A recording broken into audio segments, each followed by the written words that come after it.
নতুন টপিক যেটা আগে সিলেবাসে ছিল না সেটা নতুন অ্যাড হয়েছে, জেন্ডার অ্যাওয়ারনেস বলছে। আমি জেন্ডার ইকুয়ালিটি লিখেছি, যে এটা জেন্ডার অ্যাওয়ারনেস। স্কুলে বা কর্মক্ষেত্রে বিভিন্ন ধরনের ক্ষেত্রে কি হয়, একটা জেন্ডার বায়াসনেস কাজ করে, ঠিক আছে? এটা ভারতবর্ষের কি এটা সমস্যা বললেই ভালো হয়। মানে এটা এমন একটা সমস্যা যে কি এটাকে এতদিন পরে স্বাধীনতা এসে গেছে, এতদিন পরে এতদিন ইংরেজদের মতন যারা উচ্চ ক্ষমতা সম্পন্ন এবং উচ্চ ধারণা সম্পন্ন লোকজন যখন দেশকে শাসন করেছে, তারপরেও এই সমস্যাটা রয়ে গেছে, ঠিক আছে? এই সমস্যাটা এখনো কিন্তু ক্লিয়ার হয়নি। তো সেই জন্য এখনো আমাদেরকে আইন প্রণয়ন করতে হয়, এখনো আমাদেরকে সচেতনতা জাগাতে হয় যে না, জেন্ডার বায়াসনেস করা চলবে না। জেন্ডার বায়াসনেস মানে হচ্ছে ছেলেদের প্রতি একটু বেশি সহমর্মিতা দেখানো। অনেক সময় আমাদের একটা অভ্যাস আছে যে ছেলে করছে মানে ঠিক আছে, মেয়ে করছে মানে ভুল আছে, মেয়েদের পড়াশোনার দরকার নেই, এবং বিভিন্ন ধরনের এমন সিচুয়েশন তৈরি করা যার ফলে মেয়েরা পরবর্তীকালে পড়াশোনা বা কর্মক্ষেত্রে সমস্যায় পড়ে। এবং তার সঙ্গে তো সেক্সুয়াল হ্যারাসমেন্ট, যৌন নির্যাতন, পারিবারিক হিংসা, এই সমস্ত জিনিস আছে। তো ভারতবর্ষের সংবিধান বারবার মেয়েদেরকে বিভিন্ন দিক থেকে সেফগার্ড দিয়েছে, কিন্তু মানুষের মানসিকতা যদি চেঞ্জ না হয়, মানুষের মনটা যদি পরিবর্তন না হয়, তাহলে বোধহয় কোনো কিছুই ঠিকঠাকভাবে করা সম্ভব না। সেই সমস্যাটাই কিন্তু বারবার ধরে পড়ছে আমাদের সমাজ। যাই হোক, সেটা আমরা অবগত আছি, আমরা দৈনন্দিন জীবনে বিভিন্ন জায়গায় দেখেছি। আজকে আমরা এই জেন্ডার বায়াসনেস এবং জেন্ডার অ্যাওয়ারনেস দুটো শিখব। মানে কোথায় আমরা জেন্ডার এর ক্ষেত্রে বায়াসড হয়ে যাচ্ছি, মানে এক পেশে হয়ে যাচ্ছি, এক চোখা হয়ে যাচ্ছি, একদিকটা দেখবো অন্য দিকটা দেখবো না, এরকম ধরনের কোন জায়গা থেকে মানসিকতা তৈরি হচ্ছে সেটা দেখবো, এবং সেইটাকে প্রিভেনশন করার জন্য কি কি আইন রয়েছে, সংবিধানের কোথায় তার উল্লেখ রয়েছে, এবং স্কুলে এর কি করে ইমপ্লিমেন্টেশন হবে সেইটা দেখব, ঠিক আছে? স্কুলের ক্ষেত্রে খুব গুরুত্বপূর্ণ এটা। তার কারণ হচ্ছে স্কুলে কমিটি তৈরি করা হয় বা বিভিন্ন কর্মক্ষেত্রে একটা কমিটি করা হয়, যেই কমিটি শুধুমাত্র এই ধরনের যে কোনো অভিযোগ, সেই অভিযোগ গ্রহণ করবে। দেখো, একটা জায়গায় এরকম তো হতে পারে, একটা স্কুলে একজন হেডমাস্টার মশাই আছে, সেই হেডমাস্টার মশাই কাউকে সেক্সুয়ালি হ্যারাস করছে, হতেই পারে। এরকম বহু প্রাইমারি স্কুল আছে, বহু জায়গা আছে, সেখানে বাচ্চাদের সাথে বা অন্য কলিগদের সাথে, অন্য সহকর্মীদের সাথে এই ধরনের ঘটনা ঘটে। তো সে অভিযোগটা জানাবে কোথায়? যার কাছে অভিযোগ জানানোর কথা, HOI মানে হেড অফ দ্য ইনস্টিটিউশন, সে যদি এই দুষ্কর্মের সঙ্গে লিপ্ত থাকে তাহলে জানাবে কোথায়? প্রত্যেকটা ব্যবস্থা আমাদের সংবিধান করে দিয়েছে এবং বিভিন্ন কমিটি করে দিয়েছে। তবুও বলবো যে আসল হচ্ছে সদিচ্ছা, নিজের মনের ইচ্ছা। নিজের মনে যদি কারোর কুমতলব থেকে থাকে, তাহলে মানে সে ডুবে জল খেলে একাদশীর বাবা ধরতে পারে না। কুমতলব থাকলে আইন দিয়ে তাকে আটকানো যায় না। তো যাই হোক, এই জেন্ডার ইকুয়ালিটি বলতে গেলেই সর্বপ্রথম আমাদেরকে যেটা জানতে হয় সেটা হচ্ছে জেন্ডার ইনইকুয়ালিটি। জেন্ডার ইনইকুয়ালিটি মানে কি? একটা দেশে যতজন বাচ্চা জন্মায়, তার মধ্যে কিছু বাচ্চা আহ, মানে মেল, কিছু ফিমেল, মানে আহ, ছেলে বাচ্চা কিছু মেয়ে বাচ্চা জন্মগ্রহণ করে। তো কি হয়, অনেক সময় বিভিন্ন জায়গাতে মেয়েদেরকে বিয়ে দিতে গেলে পণ দিতে হবে, মেয়েদের ক্ষেত্রে বিভিন্ন ধরনের সামাজিক অসুবিধা আছে। এই কারণে লোকজন ভাবে যে আমার বংশের প্রদীপ নিয়ে যাবে বা আমার বংশকে রক্ষা করবে যে ছেলেরা, সেই জন্য ছেলেদের প্রতি একটু মানুষের আগ্রহ বেশি। ছেলেকে বিয়ে দিতে টাকা লাগবে না, উল্টে টাকা আসবে, ছেলে পরবর্তীকালে রোজগার করে খাওয়াবে, বুড়ো হয়ে গেলে আমরা কি করব, এই জায়গা থেকে একটা ছেলের প্রতি একটা টান বা মোহ যেটা তৈরি হয়। সেই টান বা মোহ থেকে কন্যা সন্তানকে কি করে, অনেক সময় বিসর্জন দেয়, অবহেলার সঙ্গে বড় করে, বা অনেক সময় কন্যা সন্তানকে ভ্রূণ অবস্থাতেই তারা মেরে দেয়। যদি চিহ্নিত করতে পারে যে এইটা হচ্ছে কন্যা সন্তান, তাকে ভ্রূণ অবস্থাতেই মেরে দেয়। এর জন্য কি হয়, একটা জেন্ডার গ্যাপ তৈরি হয়। প্রকৃতির এমন নিয়মই আছে, যতজন পুরুষ হবে ততজনই প্রায় মহিলার মতন তৈরি হবে, মোটামুটিভাবে সেম থাকবে, একটু কম বেশি হতে পারে। কিন্তু কখনো যদি এরকম দেখা যায় যে 1000 জন পুরুষের পেছনে, মানে 1000 জন পুরুষ প্রতি যদি দেখা যায় 700 750 করে মহিলা, তাহলে এরকম 250 জন পুরুষ হয় যেই পুরুষের প্রতি কোনো মহিলা, মানে মানে তার রেসপেক্টে কোনো মহিলা নেই। ফলে কি হয়, সেই পুরুষ বা সেই সমাজ অনেকটা কি হিংসাশ্রয়ী হয়ে যায়, অনেকটা হিংসাশ্রয়ী, ঠিক আছে? এটা দেখা যায় কি, এটা এমনি বাচ্চাদের মধ্যেও দেখা যায়। যে বাচ্চা বয়েজ স্কুলে পড়ে আর যে বাচ্চা কোয়েড স্কুলে পড়ে, দুটো বাচ্চার মধ্যে একটা ডিফারেন্স পাওয়া যায়। যে বয়েজ স্কুলে পড়ে সে মেয়েদেরকে খুব সহজে অ্যাকসেপ্ট করতে পারে না, বয়েজ স্কুলে পড়ে, তার তো অভ্যাসই নেই। মানে কেউ যদি কোনো মেয়ে তার দিকে তাকিয়ে হাসে পর্যন্ত সে ভাবে বোধহয় বিরাট কিছু ব্যাপার, প্রেম টেম হয়ে গেল। মেয়েটা নর্মালি হেসেছে, কিছুই না। সে এরকম ভাবনার চেষ্টা করে, কারণ সে কোনোদিন মেয়ের সাথে মেশেইনি। তো সমাজে এরকম যদি অনেক পুরুষ পাওয়া যায় যারা মিশতে পারে না মেয়েদের সাথে, না মেশে, তখন তাদের মধ্যে এই ধরনের ভেতরে যেমন যার সাইকোলজি সেই অনুযায়ী অপরাধ প্রবণতা বেড়ে যায়। ঠিক আছে? তো কেউ হলো, তো সে মনে করে যে মেয়েদেরকে তারা সেকেন্ড ক্লাস সিটিজেন ভেবেই নিচ্ছে প্রথম থেকে, যে ও হচ্ছে সেকেন্ড ক্লাস সিটিজেন, মানে তার বলার কোনো অধিকার নেই। হ্যাঁ, যেমন আগেকার দিনে হতো, আমরা দেখেছি আমাদের বাবারা আর দাদুরা সব কি করতো, ঠাকুমা মা এসব কিছু বলতে গেলে বলতো, হ্যাঁ তুমি চুপ করো তো, বেশি জানো, বলে দিত। ঠিক আছে, তার মানে কি, তো ও বেশি জানে না, আর তারাও মেনে নিত যে তারা বেশি জানে না, এটা মেনে নিত। ঠিক আছে, তো তারা নিজেরাও মানতো আমি সেকেন্ড ক্লাস সিটিজেন, দ্বিতীয় শ্রেণীর নাগরিক, আর তাকে মেনেও নিত। এইটা তো চলে আসছে বংশ পরম্পরায়, প্রত্যেক মানুষের ভেতরে ঢুকে গেছে। তো এইটাকে আইন দিয়ে চেঞ্জ করা কষ্ট, কিন্তু আমাদেরকে পরীক্ষার জন্য পড়তে হবে, এবং সমাজে যতটা সম্ভব আমরা পারি কাজে লাগাবো। পরবর্তীকালে আমরা যদি যখন কাজে ঢুকবো, যে কাজের মধ্যে আমরা ঢুকবো সেই কাজেই কিন্তু এটা খুব ভালোভাবে করার চেষ্টা করব। ঠিক আছে, তাই এখনই আমাদের শুরু কিছু আইন, কিছু জেনে নেওয়া কি সমস্যা আছে। প্রথমে আমরা জানবো এই ভারতবর্ষে জেন্ডার ইনইকুয়ালিটির প্রথম সমস্যা আমি বললাম কন্যা ভ্রূণ হত্যা করে দেওয়ার ফলে একটা জেন্ডার ইনইকুয়ালিটি হয়। শুধু এইটা ফ্যাক্টর না, আরো অনেক ফ্যাক্টর দিয়ে না একটা ইউএনডিপি, যেটাকে বলে United Nation Development Programme, United Nation থেকে, রাষ্ট্রসংঘ থেকে একটা র্যাঙ্ক লিস্ট বার করে। র্যাঙ্ক লিস্টটায় আমরা উন্নতি করছি, কিন্তু উন্নতিটা কখনোই আশানুরূপ উন্নতি না। কেমন? তো সেই জন্য আমি দেখি প্রথমে আমাদের প্রবলেমটা কি। এই ইউএনডিপি হিউম্যান ডেভেলপমেন্ট যে রিপোর্ট আছে 2023 যেটা এসছে, সেটা 193টা দেশের মধ্যে ভারত এখন রয়েছে 108 নাম্বার। 108 নম্বরে যদি কোনো একটা দেশ থাকে, সেই দেশের পজিশনকে কখনোই ভালো পজিশন বলা যায় না। ঠিক, তো যদিও ভালো কেন, তার কারণ এর আগে পজিশনটা যেটা ছিল সেটা হচ্ছে 122 নম্বরে ছিল ভারতবর্ষ, 122 নম্বরে ছিল। সেখান থেকে যখন এসছে 108-এ, তার মানে উন্নতি হচ্ছে। আশা রাখবে আরো দিনের পর দিন উন্নতি হবে। তো এই লিস্টে, এটা ইন্ডেক্স, শুধুমাত্র একটা না, কন্যা ভ্রূণ হত্যার জন্য সংখ্যাটা কমে যায় না, আরো অনেক ফ্যাক্টর কাজ করে। সেই সমস্ত ফ্যাক্টর মিলিয়ে যে ইন্ডেক্স তৈরি হয়, যে ভারতবর্ষের জেন্ডার, মানে আমি কেমন বিহেভ করছি মহিলাদের প্রতি, আমার দেশের নাগরিক কেমন বিহেভ করছে, কি আইন আছে আমার দেশে, সমস্ত কিছু মিলিয়ে একটা ইন্ডেক্স তৈরি হয় বা একটা সূচক তৈরি হয়। সেই সূচকে 108 নম্বরে আছে ভারতবর্ষ। এবং প্রথমে যদি কোনো দেশ ধরি, সেই দেশ হচ্ছে ফিনল্যান্ড। আইসল্যান্ড। প্রথম হচ্ছে আইসল্যান্ড এবং দ্বিতীয় হচ্ছে ফিনল্যান্ড। আইসল্যান্ড ছোট দেশ, ছোট দেশ এবং উন্নত দেশ, বেশিরভাগ ক্ষেত্রে ইউরোপিয়ান কান্ট্রিগুলো এই দিক দিয়ে একটু অগ্রণী ভূমিকা পালন করে। সেখানে কি ছেলে মেয়ের মধ্যে তেমন কোনো বায়াসনেস নেই, সবাই কাজ করতে পারবে, সবাই এগিয়ে আসবে। এবং অপরাধও এই জন্যে, মহিলাদের প্রতি যে অপরাধ বা অপরাধ প্রবণতা, সেটা অনেক কম দেখা যায়। ঠিক আছে, উল্টো অপরাধ দেখা যেতে পারে সেখানে ছেলেদের প্রতি অপরাধ। ভারতের পরেও এত দেশ আছে? হ্যাঁ, ভারতের পরও এত দেশ আছে। ভারতের কোন পর কোন দেশ তাই? অনেক দেশ আছে, আফ্রিকান কান্ট্রিগুলো আছে। ঠিক আছে, আফ্রিকান কান্ট্রিগুলো অনেক ক্ষেত্রেই পিছিয়ে পড়া দেশ, ছোটখাটো অনেক। কটা দেশ?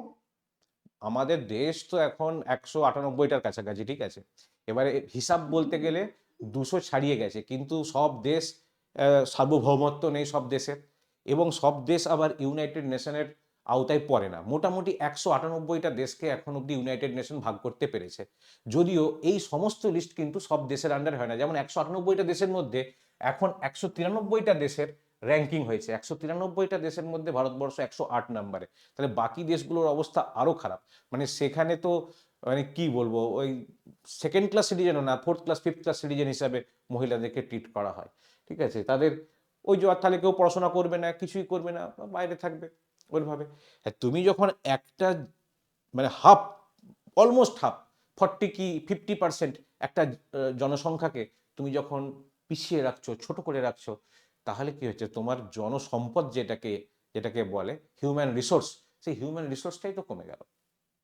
ঠিক আছে না, আমি যদি অর্ধেক মহিলাকে বলে দিই তোমরা কিছু কাজ জানো না, কিছু জানো না, বোঝো না, চুপচাপ থাকো, আর শুধুমাত্র আমরা করতে থাকি, তাহলে তুমি সুনিতা উইলিয়ামসও পাবে না, ঠিক আছে, কল্পনা চাওলাও পাবে না, সোনিয়া গান্ধী পাবে না, মমতা ব্যানার্জি পাবে না, এরকম বহু বড় বড়, দ্রৌপদী মুর্মুও পাবে না, দ্রৌপদী মুর্মু আমাদের রাষ্ট্রপতি, তো এদেরকে পাওয়া যাবে না। তো পাওয়া গেছে, তার কারণ আমরা ধীরে ধীরে এটাকে এগিয়ে যাচ্ছি। ঠিক আছে, কিন্তু এগিয়ে যাওয়ার জন্য যতটা সঠিক পদক্ষেপ করার দরকার, সেটা খাতায় কলমে হলেও আমাদের মনের ভেতরে তৈরি হয়নি। এইটা সবচেয়ে বড় সমস্যা। মনের ভেতরে তৈরি হয়নি। তো কি কি সমস্যা ছিল ভারতবর্ষের, এখন কি কি সমস্যা এক্সিস্টিং, সেইটা আমাদেরকে একটু দেখতে হবে। ফার্স্ট হচ্ছে লিঙ্গ নির্ভর হিংসা, মানে হচ্ছে অ্যাকচুয়ালি দেখা যায় কি সেক্সুয়াল হ্যারাসমেন্ট, পারিবারিক হিংসা, সামাজিক হিংসা, এগুলো কিন্তু টোটালি মেয়েদেরকেই ফেস করতে হয়। ঠিক আছে, এখন ছেলেরাও ফেস করছে কিছু কিছু জায়গাতে, কিন্তু পারিবারিক হিংসা যেটা হয়, পণের জন্য পণ দিতে পারেনি বলে তাকে মেরেছে, স্বামী মদ খেয়ে এসে মেরেছে, এই ধরনের যে অত্যাচার, তখন কি হয় সেই মেয়েটির যে প্রবলেম সেটা তার বাপের বাড়ির ওপর গিয়ে পড়ে। তো বাপ মা তখন মনে করে কি মেয়ের বিয়ে দেওয়ার পরে সে যদি আবার আবার ফিরে আসে, তো আমাদের সমাজ সেটাকে খুব একটা ভালো চোখে নেয় না। হুম। তো সমাজ মনে করে ভুল করেছে, মেয়েটারই ভুল, মেয়েটারই দোষ, মেয়েটার অন্যায়। ফলে বাবা মার কাছেও চাপ। এই জন্যে বাবা মারা কন্যা সন্তান চায় না, যে ছেলে হলে ঝামেলার কিছু নেই, আমাকে মেরে ঘর থেকে তাড়িয়ে দিলে তবুও ছেলে আমার। কিন্তু মেয়েদের ক্ষেত্রে সমস্যাটা হচ্ছে এটাই, যে মেয়েকে যদি কেউ ঘর থেকে তাড়িয়ে দেয় বা মেয়ে বা তার প্রতি যদি কেউ অত্যাচার করে, তখন সে বাড়িতে ফিরে এলে তখন তাকে সেভাবে আর কেয়ার করা হয় না। হয় কোনো কোনো জায়গাতে, কোনো কোনো ফ্যামিলিতে, কিন্তু গড়পড়তাই হয় না। তাই লিঙ্গ নির্ভর হিংসা যেটাকে বলা হয়, পারিবারিক হিংসা, সামাজিক হিংসা এবং সেক্সুয়াল হ্যারাসমেন্ট, সবগুলোর ভুক্তভোগী কিন্তু মেয়েরা। ঠিক আছে, মেয়ের বাবারাও চিন্তায় পড়ে যায় যে আমার মেয়েকে সন্ধ্যেবেলা টিউশন পড়তে পাঠাবো কি পাঠাবো না, রাস্তায় কিছু জানোয়ার বসে আছে কি নেই, তারা সমস্যায় পড়ে, তারা বোঝে এই ঘটনাটা। নেক্সট, শিক্ষার সুযোগের অভাব। শিক্ষার সুযোগের অভাব মানে সব জায়গাতে সমপরিমাণ শিক্ষার জায়গা নেই। যেমন কি ওই যে বললাম যে সন্ধ্যাবেলা আমি যদি আর্থসামাজিক পরিস্থিতি এবং সুরক্ষা বিধি না দিতে পারি, তাহলে সন্ধ্যাবেলা একটা স্টুডেন্টকে বা একটা মেয়েকে আমি যদি বলি যে টিউশন পড়তে যাবে, সে যাবে না, তার বাড়ি থেকে তাকে ছাড়বে না, বলবে রাস্তায় অনেক ছেলে অসভ্যতা করে, আমি যাব না, বা তার গার্জেন বলবে তোকে যেতে হবে না। একটা মেয়েকে বহু দূরে গিয়ে যদি পড়াশোনা করতে হয়, তখন তার সেরকম যদি পরিবহন ব্যবস্থা না থাকে, সে তখন পড়তে যায় না। তার ফলে কি হয়, আবার এমন এমন জায়গা আছে সেখানে শিক্ষার অভাব কেমন হয়, সেখানে টয়লেট ঠিক মতন নেই। তো সেই জন্য সেন্ট্রাল গভর্নমেন্টের স্কিম আছে, সেই স্কিমগুলো আমরা পরে পরে বলবো, যে শুধুমাত্র টয়লেট করার জন্য, মেয়েদের টয়লেট করার জন্য কত টাকা আসে এক একটা স্কুলে বা এক একটা কলেজে, কত টাকা করে আসে, এগুলো হচ্ছে সব স্কিম এসেছে যাতে তাদের শিক্ষার সুযোগটা দেয়া হয়। থার্ড, মহিলাদের প্রাপ্যহীন কর্ম। মহিলারা সারাদিনে যে কাজগুলো করে না, তার কোনো অ্যাসেসমেন্ট হয় না। একটা মানে আমাদের কাজ বলতে আমরা কি বুঝি, বাইরে কাজ করব, মাটি কাটবো, করব, শিক্ষা দেব, মাস্টারি করব, যে সব আনুষঙ্গিক যত কাজ আছে, যেগুলো এগুলো অফিসিয়াল কাজ, আনঅফিসিয়াল কাজ, যা কিছু আছে, সমস্ত কিছু কাজ যে কাজের বেতন পাওয়া যায়, সেইগুলো ছেলেরা বেশি অকুপাই করে। আর মেয়েরা কি হয়, মেয়েরা যে কাজগুলো করে সেগুলো হচ্ছে প্রাপ্যহীন কর্ম, এটাকে বলে আনপেড লেবার। মেয়েরা কি করে, বাড়িতে ওঠে, বাসন টাসন ধয়, ঘরটর পরিষ্কার করে, এরকম ধরনের একটা প্রচলিত ধারণা আছে, রান্না বান্না করে। এই ডোমেস্টিক ওয়ার্কের জন্য তাকে কোনো পেমেন্ট দেওয়া হয় না। তাহলে পেমেন্ট দেয় না, সে কাজ করছে সারাদিন ধরে, একটা ছেলেও কাজ করছে, এও কাজ করছে। তো ছেলেটা কাজ করে কি পাচ্ছে, রাজার মতন সম্মান পাচ্ছে, যে হ্যাঁ বিশাল ব্যাপার, ঘরে এসে একবারে বাঘ। কিন্তু একটা মেয়ে যে কাজ করছে, ঘরের সমস্ত কাজ সে করছে না, তার কারণ তার কোনো সে অর্থে আনপেড ইট ইজ, মানে মনিটারি টাকা দিয়ে তার পেমেন্ট হয় না। সেই জন্য মহিলাদের যে প্রাপ্যহীন কর্ম, আনপেড লেবার বলে এটাকে, সেটা কিন্তু একটা গুরুত্বপূর্ণ বিষয়। নেক্সট, বেতন বৈষম্য। বেতন বৈষম্য মানে কিরকম, এক একটা কাজের ক্ষেত্রে দেখা যায় মহিলাদের বেতনটা একটু কম হয়, বলে ওরা তো ঘরেই বসেছিল, ঘরে বসে দুটো কাজ করে দিচ্ছে, তো কি এমন ব্যাপার আছে। জরির কাজ করছে, ছেলেরাও কাজ করছে, মেয়েরাও কাজ করছে জরির। ঠিক আছে, এমপ্লয়মেন্ট, রুরাল এমপ্লয়মেন্ট হচ্ছে, বহু মানুষ আছে জরির কাজ করছে, দেখা যাচ্ছে একটা ছেলের বেতন অনেক বেশি হচ্ছে, একটা মেয়ের বেতন কম হচ্ছে। It does not depend upon the efficiency, যে কতটা এফিসিয়েন্সি, যে একটা ছেলে বিরাট কাজ করতে পারছে, একটা মেয়ে কাজ করতে পারছে না, এটা না। ও মেয়ে, ও তো ঘরেই বসেছিল, ও করলেই পাওয়া যাবে। ঠিক আছে, যেমন কিন্ডারগার্টেন স্কুলগুলোতে কি হয়, অনেক সময় ওই মেয়েদেরকে টিচার হিসেবে রাখা হয়, বলে যে মেয়েদেরকে টিচার হিসেবে রাখছে তো বেতন একটু কম দিলেও চলে যাবে, ও তো এমনিতেই বাড়িতে বসে থাকতো। একটা ছেলের কি করে কম বেতনে চলবে, তাকে সংসার টানতে হয়। একটা মেয়ের চলে যেতে পারে, কারণ ওর হাজব্যান্ড তো চাকরি করে। এই ধরনের একটা বেতন বৈষম্যের মানসিকতা আমাদের মধ্যে রয়েছে। আর সেই বেতন বৈষম্যের মানসিকতাতে কি হয়, একই যোগ্যতায় একটা মহিলা কম বেতন পায়, ফলে স্বাভাবিকভাবে কোন বাবা চাইবে মেয়ের এতগুলো সমস্যা নিয়ে আমার মেয়ে ঘরে আসুক। তবুও তো আমাদের আপগ্রেডেড ওয়েস্ট বেঙ্গল অনেক দিন ধরে একটা মুক্ত চিন্তার মধ্যে আমরা বসবাস করি বলে, এবং আমরা ম্যাক্সিমাম লোক শিক্ষিত, এবং শিক্ষিত লোক না হলেও মোটামুটি লোকজন শিক্ষার মর্যাদা দেয় বলে তবুও ঠিক আছে। কিন্তু এমন এমন জায়গা আছে, সেই সব জায়গায় এসবের কোনো মর্যাদাই নেই। ঠিক আছে। আর লাস্ট, ওয়েস্ট বেঙ্গলে সব জায়গায় নেই, হ্যাঁ ওয়েস্ট বেঙ্গল, কলকাতা কেন্দ্রিক যেখানে কিছু। কলকাতা কেন্দ্রিক বা শহর কেন্দ্রিক যে জায়গাগুলো বা যে কোনো জেলাতে যেগুলো তোমার সদর, সেই সদর জায়গাগুলোতে মোটামুটি ঠিক আছে। মানে কি, সেই সদর জায়গাগুলোতে কি কি আছে, মহিলাদের প্রাপ্যহীন কর্ম নেই, শিক্ষার সুযোগ আছে, মহিলাদের এমনি এমপ্লয়মেন্ট আছে। আমি বলছি ধরো আমি একটা শহরের নাম বলছি, ধরো মালদা, মালদা টাউন যেটা, তো মালদা টাউনের যদি আমি কথা বলি, মালদা টাউনে তুমি মোটামুটি একটা তবুও সাম্যতা পাবে। কেন পাবে বলো তো? তার কারণ অন্যান্য ফেসিলিটিগুলো তার মধ্যে রয়েছে, সেই জন্য সাম্যতা পাবে। কিন্তু গ্রামের দিকে যখন চলে যাবে, সে গ্রামের দিকে বাড়ির বউ কাজ করতে যাবে, এটা কেউ মেনে নেবে না, কেউ মানবে না। বাড়ির বউ কি কাজ করতে যাবে, সে ঘরে রান্না বান্না করবে, এটাই লোকে মানবে। ঠিক আছে, ফলে কি হচ্ছে, ফলে লোকজনের যে কন্যা সন্তান এসেছে আমার বংশে, এইটাকে যে রেডিলি অ্যাকসেপ্ট করার লোকজন, আমি বহু শিক্ষিত মানুষকে দেখেছি, বন্ধু বান্ধব আত্মীয় স্বজন বহু শিক্ষিত মানুষকে দেখেছি, যে মেয়ে হয়েছে শুনে মুখটা তার বেজার হয়ে গেছে। ঠিক, তার মানে আসলে এটা কি, এটা হচ্ছে মানসিকতা। এটা কোনো শিক্ষা না, এটা কোনো আইন না, এটা হচ্ছে মানসিকতা। মনেই রয়ে গেছে মেয়ে মানে ওর তো বিয়ে হয়ে চলে যাবে, আমার সম্পত্তিকে দেখবে। তো যাই হোক, আর লাস্ট হচ্ছে বাল্য বিবাহ। এটাকে আমাদেরকে একটা পয়েন্ট রাখতে হয়, কারণ 1/3 সারা বিশ্বে যতজন আছে ততজনের মধ্যে মানে বাল্য, মানে যেটাকে আমরা বলি চাইল্ড ব্রাইড আর কি, ঠিক আছে, যে বালক মানে শিশু অবস্থায় বিবাহ হয়ে গেছে সেরকম কোণে সারা পৃথিবীর 1/3 হচ্ছে ভারতবর্ষে আছে। আর তার ম্যাক্সিমাম রেকর্ড হয়েছে ওয়েস্ট বেঙ্গল, তার মধ্যে ম্যাক্সিমাম রেকর্ড হয়েছে ওয়েস্ট বেঙ্গল। ওয়েস্ট বেঙ্গলে কন্যাশ্রী দেওয়ার পরেও ওয়েস্ট বেঙ্গলে প্রতি বিডিও অফিস থেকে ডেকে মিটিং করে বলেছে সবচেয়ে বেশি বাল্য বিবাহ হয়েছে ওয়েস্ট বেঙ্গলে। এবারে যদি তাদেরকে জাজ করে দেখা যায়, তাদের মধ্যে ম্যাক্সিমামটাই হচ্ছে বাড়ি ছেড়ে চলে যাওয়া কেস।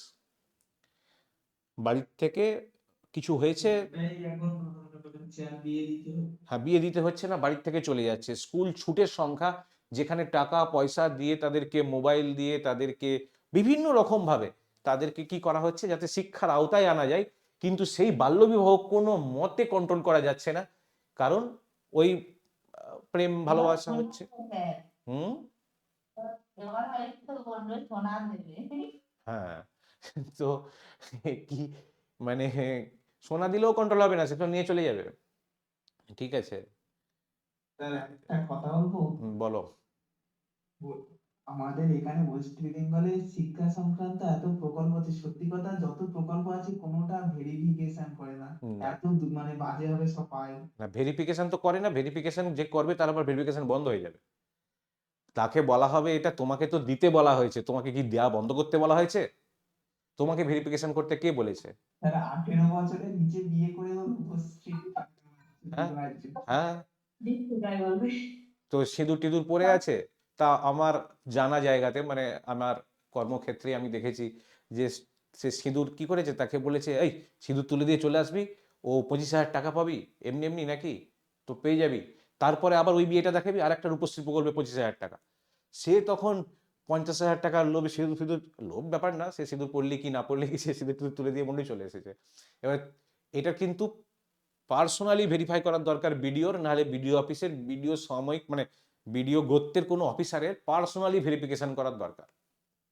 ঠিক, এবারে যদি তোমাকে আমি 25,000 টাকা পাইয়ে দিই, আমি কাউকে 25,000 টাকা পাইয়ে দিলাম, দিয়ে বললাম দেখ তোকে আমি 25,000 টাকা পাইয়ে দেবো, আমি জানি তোর বিয়ে হয়ে গেছে, আমি তোকে 25,000 টাকা পাইয়ে দেবো, তুই আমাকে 5,000 টাকা দিবি। সে তখন দেখছে হ্যাঁ আমার তো বিয়ে হয়ে গেছে, আমি বেশ সুখে বা অসুখে ঘর সংসার করছি, আমি যদি এখন 20,000 টাকা পাই, 5,000 টাকা দিয়ে দিই স্যারকে, ঝামেলা মিটে গেল, আমারও তো ভালোই হলো লাভ।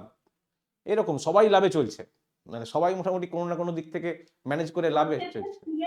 হচ্ছে স্যার, হ্যাঁ, সবাই জানে হ্যাঁ, কিন্তু কেউ কিছু বলবে না। কে কি বলবে, বলতে গেলে বলবে তখন আবার ইমোশনাল ব্যাকগ্রাউন্ড চলে আসবে, ইমোশনাল গান তোমাকে শোনাবে। তোমার কোথা থেকে টাকা দিচ্ছে নাকি সরকার দিচ্ছে? না সে বলুক না, সে সরকার দিচ্ছে, সরকারের টাকা আটকানোর অধিকার আমার আছে, কিন্তু তুমি সেটা করতে পারবে না কেন জানো, তোমাকে তখন আবার ইমোশনাল গল্প বলবে, যে গরিব ঘরের মেয়ে, একটি মেয়ে কি করবে, ও যদি কিছু টাকা পায় একটা একটা বড় ব্যবসা করবে, ও ও হয়তো পালিয়ে গিয়ে বিয়ে করেছে প্রেম করে, কিছু একটা হয়েছে ওকে দিতে হবে, কিছু একটা ইমোশনাল ব্যাকগ্রাউন্ড এমন কান্নাকাটির মধ্যে করে দেবে না, সে তো সৎলোকও অসৎ হয়ে যাবে। ঠিক আছে, সে তখন বলবে আচ্ছা ঠিক আছে যাও করে দিই, সে তখন দেখছে একটা সাইনের ব্যাপার, তো হ্যাঁ করে দাও, পাস করে দাও। অনেক তার মানে আপনি ধরনের। এর সম্মুখীন না না, আমি আমি হইনি, কারণ আমি এই ডিপার্টমেন্টে কাজ করি না। আমি মানে যারা এগুলো দেখে তাদের অভিজ্ঞতা থেকে বলছি, এই ঘটনা তারা ফেস করেছে। কন্যাশ্রী যারা করে দেয় তারা এই ঘটনা ফেস করেছে। ঠিক আছে, ও তো লিস্ট সবাই জেনে যাচ্ছে যে K2 তে কার কার, K2 বলে একটা ফর্ম আছে, K2 তে কন্যাশ্রীর 18 বছর হয়ে গেলে যে টাকাটা পাওয়া যায়, K2 তে কার কার নাম আসে সেটা একদম ওখান থেকে আসে, গভর্নমেন্ট থেকে আসে। ব্যবস্থা সব দারুণ করা রয়েছে, সব মানে ধরার ব্যবস্থা করা রয়েছে, অনলাইন সিস্টেম তো। কিন্তু ইমপ্লিমেন্টেশনের জায়গাতে আসলে ব্যাপারটা সেটা না, ব্যাপারটা হচ্ছে এত ইমপ্লিমেন্টেশন করে তোমার রেজাল্টটা কি আসছে, রেজাল্টটা দেখতে হবে। রেজাল্টটা আমরা স্কুল ছুট কমাতে চেয়েছিলাম, আমরা এই প্রজেক্টটা করেছি যাতে লিঙ্গ বৈষম্য কমে যায় এবং ইকুয়ালিটি আসে। সেটা করতে গিয়ে যে ঘটনাটা ঘটছে সেটাই, ইকুয়ালিটি তো হচ্ছেই না, উপরন্ত কি হচ্ছে যে স্কুল ছুটের সংখ্যা অটোমেটিকভাবে বেড়ে যাচ্ছে। মানে কেউ আন্দাজই করতে পারেনি যে এত কিছু প্রকল্পের পরে নারী পাচার বন্ধ হয়ে গেছে, কিন্তু নারী যদি নিজের থেকেই চলে যায় তো কে আটকাবে তাকে? আর পাচারটা নেই, যেটা আগে হতো পাচার হয়ে যেত, ট্রাফিকিং, হ্যাঁ, অন্য জায়গায় নিয়ে চলে যেত, দিল্লিতে মুম্বাই নিয়ে চলে যাচ্ছে, সেখানে হাউস হেল্প যেটাকে বলে, বাড়ির কাজ করার জন্য কোনো লোকজন পাওয়া যায় না। পুলিশ খুব অ্যাক্টিভ হ্যাঁ, এসব ব্যাপারে, পুলিশ অ্যাক্টিভ, কিন্তু হলে এজেন্সি কি বা হবে? পুলিশ। যদি সে, আমি যদি নিজে মনে করি যে আমি এখন বিয়ে করে চলে যাব, আমাকে কেউ আটকাতে পারবে? বাবা মা কতদিন গার্ড দিয়ে রাখবে? সেটার কথা বলছি না, পাচারের ক্ষেত্রে বলছি। হ্যাঁ, পাচারের ক্ষেত্রে পুলিশ অ্যাক্টিভ হয়েছে, কন্যাশ্রীর এফেক্ট আছে, এগুলো অস্বীকার করার নেই। সে মেয়েরা আর মোটামুটি টাকা পয়সা নিয়ে অত ভাবে না। ও জানে যে পড়াশোনা করলে টাকা পাবো, সেই জন্য পড়াশোনা করতে চায়। কিন্তু ওই যে যখনই তার মাথায় ভূতটা চাপবে, ঠিক আছে, এই ব্যাপারটা চলে আসবে, তখন তো আর রাখা মুশকিল। তো এখান থেকে প্রশ্ন কেমন আসে দেখো, তোমাদেরকে একটু বলে দিই। এখান থেকে প্রশ্ন প্রথমত আসতে পারে ভারতের র্যাঙ্ক কত আসতে পারে, এবং লিঙ্গ সাম্যেতে প্রথম কোন দেশ, এটা আসতে পারে। আহ, এটা আসতে পারে যে ভারতের লিঙ্গ বৈষম্যের কারণ কি কি, এবার কোনটি কারণ নয়, সেরকম 4টে পয়েন্ট বলে দিল, তার থেকে একটা পয়েন্ট হয়তো অন্য অন্য টাইপের আছে, সেই জায়গাগুলো থেকে প্রশ্ন আসে। এটা হচ্ছে আমাদের ফার্স্ট পার্ট। তো এত লিঙ্গ বৈষম্যের যে লিঙ্গ সাম্য বা বৈষম্যের যে সমস্যা, সেইটার জন্য ভারতীয় সংবিধান ভারতকে কি দিয়েছে সেটা আমরা একটু দেখব। ভারতের সংবিধান বারে বারে বিভিন্ন অনুচ্ছেদে, মানে বিভিন্ন আর্টিকেলে বারে বারে কন্যা সন্তানদের সেফটির জন্য, সেফগার্ডের জন্য ভারতীয় সংবিধান ব্যবস্থা দিয়েছে। প্রতিনিয়ত নারী শিশু কল্যাণ উন্নয়ন মন্ত্রক, মানবাধিকার কমিশন, তারা চেষ্টা করছে কোনোভাবে যদি ন্যায় বিচার বা সুবিচার দেয়া যায় কন্যা সন্তানদেরকে, এবং তাদেরকে যাতে সঠিক পরিবেশ দেয়া যায়, চেষ্টা হচ্ছে। আমাদেরকে জানতে হবে কোন কোন ধারাগুলো আছে এই রিলেটেড, ঠিক আছে, সেইটা আমরা একটু দেখে নেব। তো একটা চার্ট আছে, তো সাংবিধানিক বিধান আর অধিকার কোথায় কি রয়েছে সেটা আমরা দেখব। এরপরে ইংলিশটা রয়েছে, ইংলিশ ইজ মোর ফান্ডামেন্টাল, এটা আরো ফান্ডামেন্টাল, দুটোতেই আমি কম্পেয়ার করে দেবো, দুটোই একসঙ্গে ছিল আমার। তো দেখো আর্টিকেল 14, এটা নিয়ে কদিন খুব, প্রথমে বলি আর্টিকেল 14, এটা নিয়ে কদিন খুব মাতামাতি হয়েছে। মাতামাতি হয়েছে মানে এই যে এসএসসির যে প্যানেল ক্যান্সেল হয় এবং পরবর্তীকালে আবার পরীক্ষা হয়, আবার অনেক সমস্যা হয়। সবাই মোটামুটি আমরা অবগত হয়ে গেছি যে হাইকোর্ট, সুপ্রিম কোর্ট, বিভিন্ন পদ্ধতি, সেখানে সংবিধানের 16 এবং 14 এবং 16 ধারার কথা বারবার ধরে বলা হয়েছিল।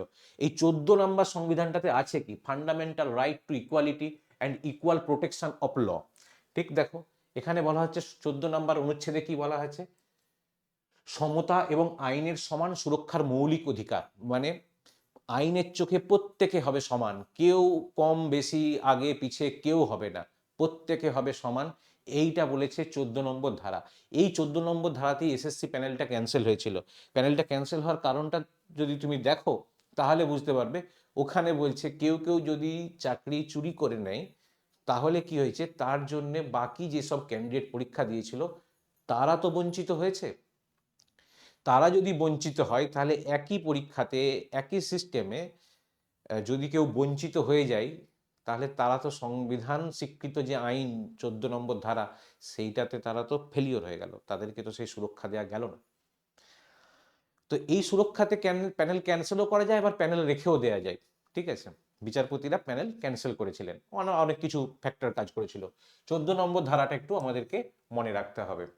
ঠিক, নেক্সট 15 নম্বর ধারা। 15 নম্বর ধারাটা হচ্ছে স্পেশাল প্রোটেকশন অ্যাক্ট। 15 নম্বর, 15(3) বলা হয়, article 15(3), fundamental right two special provision.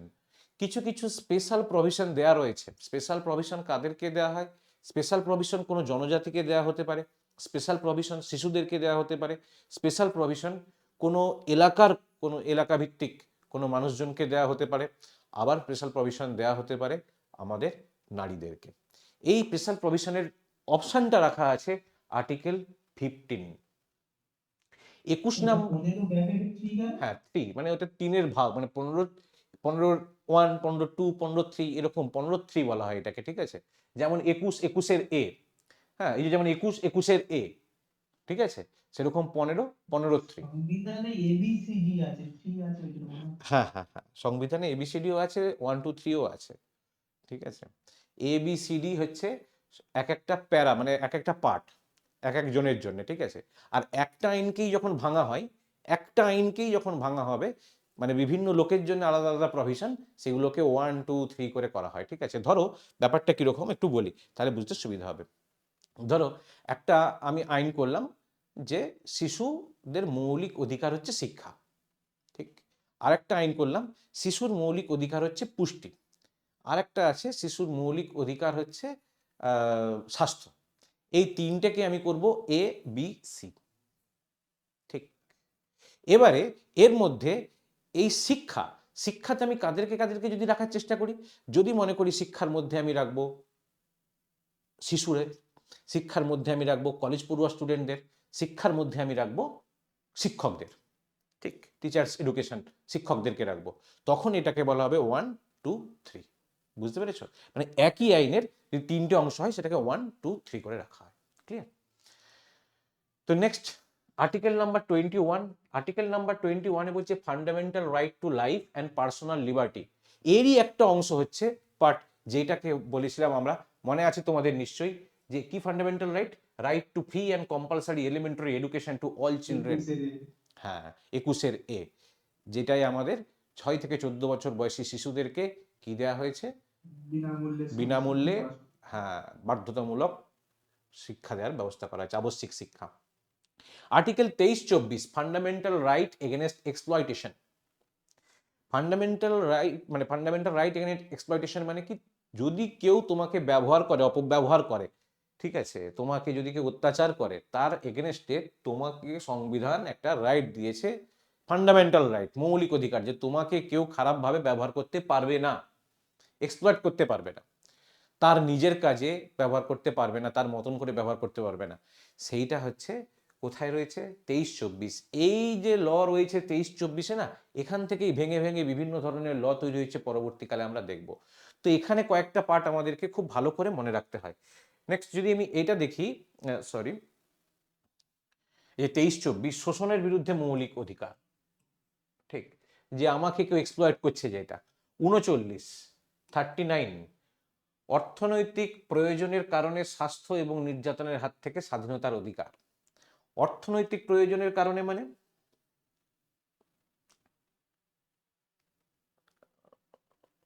এই যে right to health and freedom from abuse due to economic necessity. মানে আমার যদি অর্থের অভাব হয়, মানে অর্থের লোভ দেখিয়ে আমাকে যদি কেউ কিছু করে, সেইটা অন্যায়, ঠিক। আমাকে কেউ কিছু করতে বললো, যেমন ধরো তোমরা জানো যে সংসদে যারা প্রশ্ন করে, মানে সাংসদরা সংসদের মধ্যে প্রশ্ন করে, লোকসভা এবং বিধানসভাতে প্রশ্ন করে, সেই প্রশ্ন করার জন্য সে যদি টাকা নেয় বা ঘুষ নেয়, ঘুষ নিয়ে যদি প্রশ্ন করে, তাহলে সে কি করেছে? অন্যায় করেছে, ঠিক। সে বললো আমার তো প্রশ্ন করাই কাজ, আমি তো প্রশ্ন করেছি, আমি কি নিয়ে প্রশ্ন করেছি দেখার তো তোমার দরকার নেই, আমি কি প্রশ্ন ভুল করেছি? বলছে না, তুমি প্রশ্ন ঠিক করলেও তুমি ইকোনমিক নেসেসিটিতে এক্সপ্লয়েট করেছো কাউকে, তার মানে অর্থনৈতিক কারণে তুমি কাউকে কিছু সুবিধে পাইয়ে দিয়েছো, তার মানে এটা অন্যায় করেছো। ঠিক সেরকম এখানে বলছে right to health and freedom, স্বাস্থ্য এবং স্বাধীনতা কিসের জন্য? Economic necessity. ইকোনমিক নেসেসিটি মানে অর্থনৈতিক প্রয়োজনীয়তার কারণে, অর্থনৈতিক প্রয়োজনীয়তার কারণে কাউকে কখনো এক্সপ্লয়েট করা যাবে না, ঠিক। নেক্সট এইটারই দেখো আরেকটা পার্ট, যেমন আমি বলছিলাম এ বি সি ডি এ কেমন করে হয়ে যায়। 39F right to development with dignity and guaranteed protection of childhood and youth against exploitation and against moral and material abandonment. মানে ব্যাপারটা কিরকম দেখো,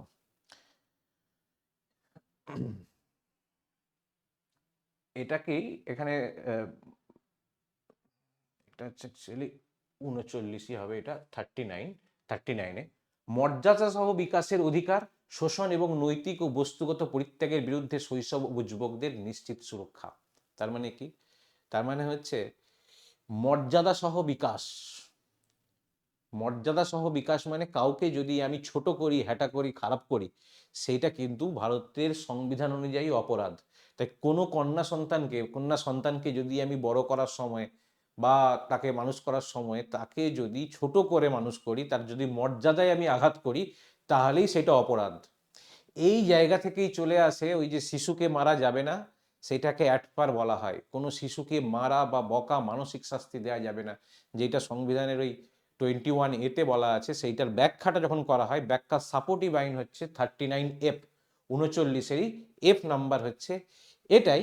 কিরকমভাবে? মর্যাদা সহ বিকাশের অধিকার, শোষণ এবং নৈতিক বস্তুগত পরিত্যাগের বিরুদ্ধে শৈশব ও যুবকদের নিশ্চিত সুরক্ষা। মর্যাদা হানি করা চলবে না। কাদের করা চলবে না? শিশু এবং যুবকদের। মর্যাদা হানিকারক যদি যে কোনো ঘটনা ঘটুক, তাহলে সেটা কিন্তু সংবিধানের 39F ধারায় অপরাধ। ঠিক। কত ধারা যে আছে আর কত কি হয়। 46-এর দুর্বলতর অংশের বিশেষ হ্যাঁ, কিটা? হ্যাঁ, অপরাধ তো, কিন্তু কেউ তো জানে না যে এটা আমার বিরুদ্ধে করা চলে না, আর কেউ মাইন্ডও করে না। কারণ সে জানে আমি যদি এখন অপরাধ প্রমাণ করতে যাই, বড় বড় উকিলরা বসে রয়েছে, 20,000, 25,000, 30,000, 1 লাখ, 2 লাখ, কেউ আর কোটিতে নেবে। সুপ্রিম কোর্টে চলে গেলে কোটিতে ফিস নেবে। সে নিজেই এসব বন্ধ করে দেবে। যা বলবি বল, হ্যাঁ, যা করবি কর, আমার মর্যাদা আমার কাছে, এরকম ভেবে নিতে শিখেছি আমরা। কিন্তু আইন আছে যে এই করা যায় না। এই আইন করা হলে কি হয়, সেইটা কিন্তু বেশ কয়েকটা দেশ দেখিয়ে দেয়। ঠিক আছে? একজন বাবা, মানে ইন্ডিয়ান বাবা, আমেরিকাতে গিয়ে তার সন্তানকে যদি মারে, আর যদি সেটা পাশের লোকও কেউ দেখতে পায় যে সে তার ছেলেকে মেরেছে, আমাদের এখানে যেমন বাবা মা আকছার মারে, মেরে চামড়া টামড়া তুলে দেয়, আমাকে তো বিশালই মারতো। তো যাই হোক, জানি না বাবা যদি আমেরিকায় থাকতো কি হতো, এতদিন জেলেই থাকতো আর আমার পড়াশোনা সব বন্ধ হয়ে যেত। তো আমেরিকায় যদি কেউ দেখেও ফেলে পর্যন্ত যে তার বাচ্চার সঙ্গে সে উচ্চ গলায় কথা বলেছে, বাচ্চাকে অপমান করেছে বা তাকে এরকম কোনো খারাপ কথা বলছে, তাহলে কিন্তু তার জেল হয়ে যাবে, পুলিশ তাকে নিয়ে চলে যাবে। ঠিক। নিজের বাচ্চাকেও করা যাবে না, লোকের বাচ্চা তো ছেড়েই দাও, নিজের বাচ্চাকেও করা যাবে না। হ্যাঁ। আর গ্রামের সাইডে তো পাড়া দাদা কাকারাই আমাদেরকে বকাবকি করে। হ্যাঁ, বাচ্চা দেখো, ভালো মানুষ হচ্ছে কি খারাপ মানুষ হচ্ছে আমরা বলতে পারবো না। ঠিক আছে, মানে আমেরিকাতেও প্রচুর খারাপ ছেলে আছে। অবশ্যই অনেক কিছু পারিপার্শ্বিকের উপর নির্ভর করে। কিন্তু এটা ঠিক যে বাচ্চাকে যদি হ্যাঁ, কিন্তু এটা ঠিক, বাচ্চাকে যদি মানসিকভাবে কেউ আঘাত করে, তাহলে সেই বাচ্চা বিগড়ে যাওয়ার চান্স অনেক বেশি। মানসিকভাবে যদি বাচ্চা আঘাতপ্রাপ্ত হয় বিভিন্ন জায়গা থেকে, তার সে বিগড়ে যাওয়ার চান্স বা তার মনে একটা পার্মানেন্ট ড্যামেজ, এর চান্স কিন্তু অনেক বেশি। সেই জন্য আইনগুলো করেছে, খারাপ না, কিন্তু আইনগুলো ওই বললাম না, যেমন 47-এর ধারায় কি বলা হচ্ছে? পুষ্টি ও জীবনযাত্রার মান এবং জনস্বাস্থ্যের অধিকার, মানে পাবলিক হেলথের মধ্যে কি কি পড়ে? পুষ্টি তো আছেই, তার জীবনযাত্রার উন্নত জীবনযাত্রা সে এক্সপেক্ট করে। এবার তুমি যদি বলো আমাদের গ্রামের রাস্তাটা খারাপ, সংবিধান অনুযায়ী, সংবিধানের 47-এর অনুচ্ছেদ অনুযায়ী আমার খারাপ রাস্তায় থাকার কথা না। ঠিক কথাই, সবাই মেনে নেবে তোমার কথাটা, ঠিক কথা। কিন্তু বলবে টাকা নেই, রাস্তা হবে না। মেনে নেবে, নিতে হবে। তুমি জানো এখানে তোমার জনস্বাস্থ্যের প্রয়োজন আছে, জনস্বাস্থ্যের প্রয়োজন আছে মানে পাবলিক হেলথে যেগুলোকে আমরা বলি, পাবলিক হেলথের সঙ্গে কি কি জড়িয়ে আছে? টয়লেট জড়িয়ে আছে। তুমি রাস্তার পর রাস্তা চলে যাবে, দেখবে কোনো টয়লেট নেই, সুলভ শৌচাগার নেই। ঠিক আছে, ছেলেরা রাস্তাঘাট যেখানে খুশি ব্যবহার করছে। তো এতে কি হচ্ছে, আমার যে নৈতিক অধিকার, যেটা পাওয়ার অধিকার, যেটা সংবিধান আমাকে দিয়েছে, এবং যে কোনো সরকার এটা করতে বাধ্য, তো সরকারও হাত তুলে দিচ্ছে, আমাদের কাছে যা টাকা আছে করেছি, আর বাকি টাকা আমরা কিছু, মানে বাকিটা করতে পারবো না, ধীরে ধীরে হচ্ছে। হ্যাঁ, সে বলছে হো জায়গা ধীরে ধীরে, পঞ্চায়েত সিনেমায় বলেছিল সিরিজে, যে হো জায়গা ধীরে ধীরে, বলছে এই তো দিক্কত হ্যাঁ, সব কুছ বহুত ধীরে ধীরে হো রা হ্যায়। ঠিক আছে, এত ধীরে ধীরে হচ্ছে যে আমি হয়তো মরে যাব, আমার পরের জেনারেশন সেও হয়তো মরে যাবে, তবুও ঠিক ব্যাপারটা আসবে না। মানে নাগরিক হিসাবে আমরা যে অধিকারগুলো আমরা ভোগ করার দরকার সেগুলো আমরা ভোগ করতে পারবো না। এই হচ্ছে আমাদের সাংবিধানিক অধিকার। তো প্রথমে দেখলাম আমাদের সমস্যা, দ্বিতীয় দেখলাম সাংবিধানিক অধিকার আমাদেরকে কি কি দিয়েছে। তার মধ্যে সবচেয়ে গুরুত্বপূর্ণ যেটা, সংবিধানের অনুচ্ছেদ 14, একটু ভালো করে জেনে রাখতে হবে। অনুচ্ছেদ 14, অনুচ্ছেদ 21, 21 এর এ, অনুচ্ছেদ 39, 39 এফ, আর অনুচ্ছেদ 46 এবং 47, এই কয়েকটা ভালো করে একটু মনে রাখতে হবে। মোটামুটি এগুলো থেকে পরীক্ষায় প্রশ্ন আসে বারবার, এবং কোনটা কিসের ব্যাপারে একটু একটু মনে থাকলেই দেখবে অভ্যাস হয়ে যাবে তোমার মনে রাখা, ঠিক আছে, যে এইটা কোন সংবিধানের কোন প্রভিশনে বলা হয়েছে, ঠিক আছে। যেমন শিক্ষার অধিকার আইন সংবিধানের 21 এ, সাম্যতার অধিকার 14 নাম্বার, এগুলো করতে করতে করতে করতে একটু অভ্যাস হয়ে যাবে, ঠিক আছে। যত পরীক্ষা দেবে তত অভ্যাসটা চলে আসবে। তো নেক্সট, এই সাংবিধানিক অধিকারগুলোকে রক্ষা করার জন্য আমাদের সরকার, কেন্দ্রীয় সরকার এবং রাজ্য সরকার কি কি প্রকল্প এনেছে, সেই প্রকল্পগুলো আমরা একটু দেখে নেব। প্রথম যদি দেখি আমরা কেন্দ্রীয় সরকারের বিভিন্ন পদক্ষেপ, কেন্দ্রীয় সরকারের বিভিন্ন পদক্ষেপগুলোর মধ্যে কি কি আছে। বেটি বাঁচাও বেটি পড়াও, একটা খুব হাইলি হাইপড একটা প্রোগ্রাম, বাট এটা খুব একটা এফেক্টিভ হয়নি, সব জায়গাতে এটা করা সম্ভব হয়নি, কারণ এর বরাদ্দটা খুবই কম আছে। নেক্সট হচ্ছে মহিলা শক্তি কেন্দ্র। মহিলা শক্তি কেন্দ্র এরকম করা হয়েছে, শক্তি কেন্দ্র মানে এক একটা গ্রাম বা এক একটা 3-4টে গ্রাম মিলিয়ে একটা অংশ করা হয়েছে, সেখানে মহিলাদের যাবতীয় জিনিস শেখানো হয়। শেখানো হয় মানে কি, যাতে মহিলা স্বয়ংসম্পূর্ণ হতে পারে, যেটা উৎকর্ষ বাংলায় করা হয়, যেটা PMKVY করা হয়, প্রধানমন্ত্রী কৌশল বিকাশ যোজনা, উৎকর্ষ বাংলাতে হয়। সেখানে মহিলা শক্তি কেন্দ্র তৈরি করা হয়েছে, সেখানে মহিলারা আসবে এবং বিভিন্ন ভোকেশনাল ট্রেনিং নেবে। ঠিক। নেক্সট হচ্ছে জাতীয় ক্রেশ স্কিম। ক্রেশ মানে হচ্ছে বাচ্চার মা যদি কাজে চলে যায়, মানে কর্মরতা মহিলা যদি কাজে চলে যায়, তাহলে তার বাচ্চাকে সেই সময়টাই কে রাখবে, এই চক্করে পড়ে কত মা তাদের কাজ ছেড়ে দেয়। যে বাচ্চা মানুষ করতে গেলে ওর বাবা তো কাজ করে, আমিও যদি বেরিয়ে চলে যাই বাচ্চাটাকে কে রাখবে, কেউ নেই। তো স্বাভাবিক, বাচ্চার মানুষ করার জন্য অনেক মাকে কাজ ছাড়তে হয়। সেই জন্য জাতীয় ক্রেশ স্কিম এসছে, যে স্কিমে এমন এমন ক্রেশ তৈরি করা হবে, সেই ক্রেশে বাচ্চা থাকবে এবং সারা দিন ধরে থাকবে, পরবর্তী কাতার মাকে দেওয়া হবে। বাট এটা মানে খুব লার্জ আকারে, খুব বেশি আকারে এটা ছড়িয়ে পড়েনি, খুব ছোট ছোট জায়গায় এটা করা সম্ভব হয়েছে।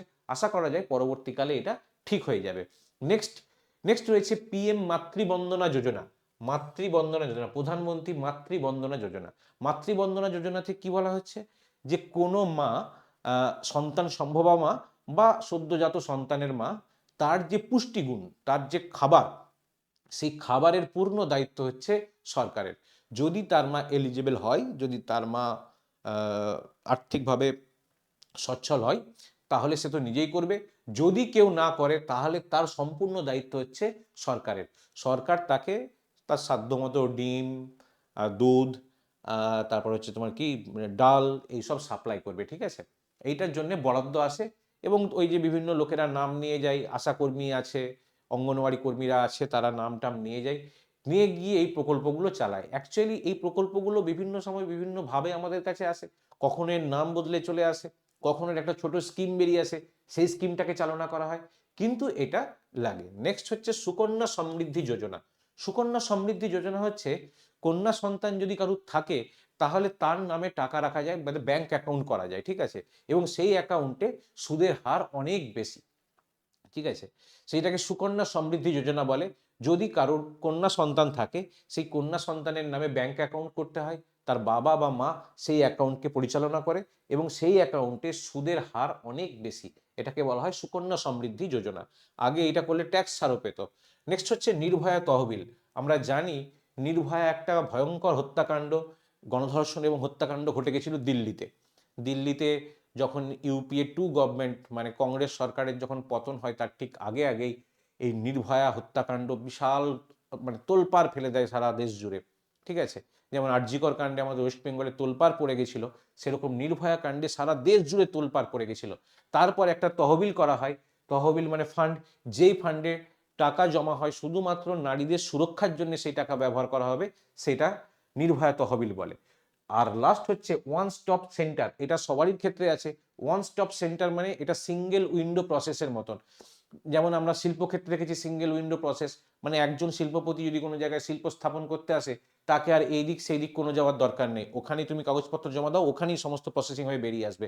ঠিক সেরকম মহিলাদের ক্ষেত্রে যদি কোনো অত্যাচার হয়, নির্যাতন হয়, তার সমস্ত জিনিস একটা জায়গাতেই হবে। ইট ইস ওয়ান স্টপ সেন্টার। ধরো কেউ অত্যাচারিত হলো কোনোভাবে, সেটা ফিজিক্যালি হতে পারে, সেটা সেক্সুয়ালি হতে পারে, যে কোনোভাবে যদি কেউ অত্যাচারিত হয়, সেই ওয়ান স্টপ সেন্টারে গেলে তার সেখানে ট্রিটমেন্ট, তার সেখানে অভিযোগ গ্রহণ করা, তার কাউন্সেলিং করা, তাকে এবং সুস্থভাবে ট্রমা কেয়ার করে তার সুস্থভাবে তাকে জীবনে ফিরিয়ে দেওয়া পর্যন্ত পুরো দায়িত্বটাই এই ওয়ান স্টপ সেন্টারের।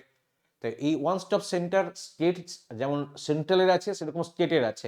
মানে এই নীতিতে স্টেটও ওয়ান স্টপ সেন্টার করেছে, ঠিক আছে। এটা খুব গুরুত্বপূর্ণ। ওএসসি বলে, ওসিএস, সরি, ও ওএসসি, ঠিক আছে। তো এইগুলো হচ্ছে সেন্ট্রাল গভর্নমেন্টের প্রজেক্ট। বেটি বাঁচাও বেটি পড়াও, মহিলা শক্তি কেন্দ্র, জাতীয় ক্রেস ক্রেস স্কিম, প্রধানমন্ত্রী মাতৃবন্দনা যোজনা, সুকন্যা সমৃদ্ধি যোজনা, নির্ভয়া তহবিল। আর রাজ্য সরকারের স্কিমগুলোর মধ্যে কন্যাশ্রী, যেটা আমরা আগে আলোচনা করেছি, সুকন্যা, এইটা হচ্ছে এমন একটা প্রজেক্ট, এগুলো আমাদেরকে আলাদা করে জানতে হয়। সুকন্যা প্রজেক্ট হচ্ছে মেয়েদেরকে মার্শাল আর্ট শেখানোর প্রজেক্ট। মার্শাল আর্ট মানে সচরাচর রাস্তাঘাটে অনেকজন এরকম মানে কিছু মদ্যপ, কিছু নেশারু, কিছু ছেলে পুলে অনেক সময় আক্রমণ করে।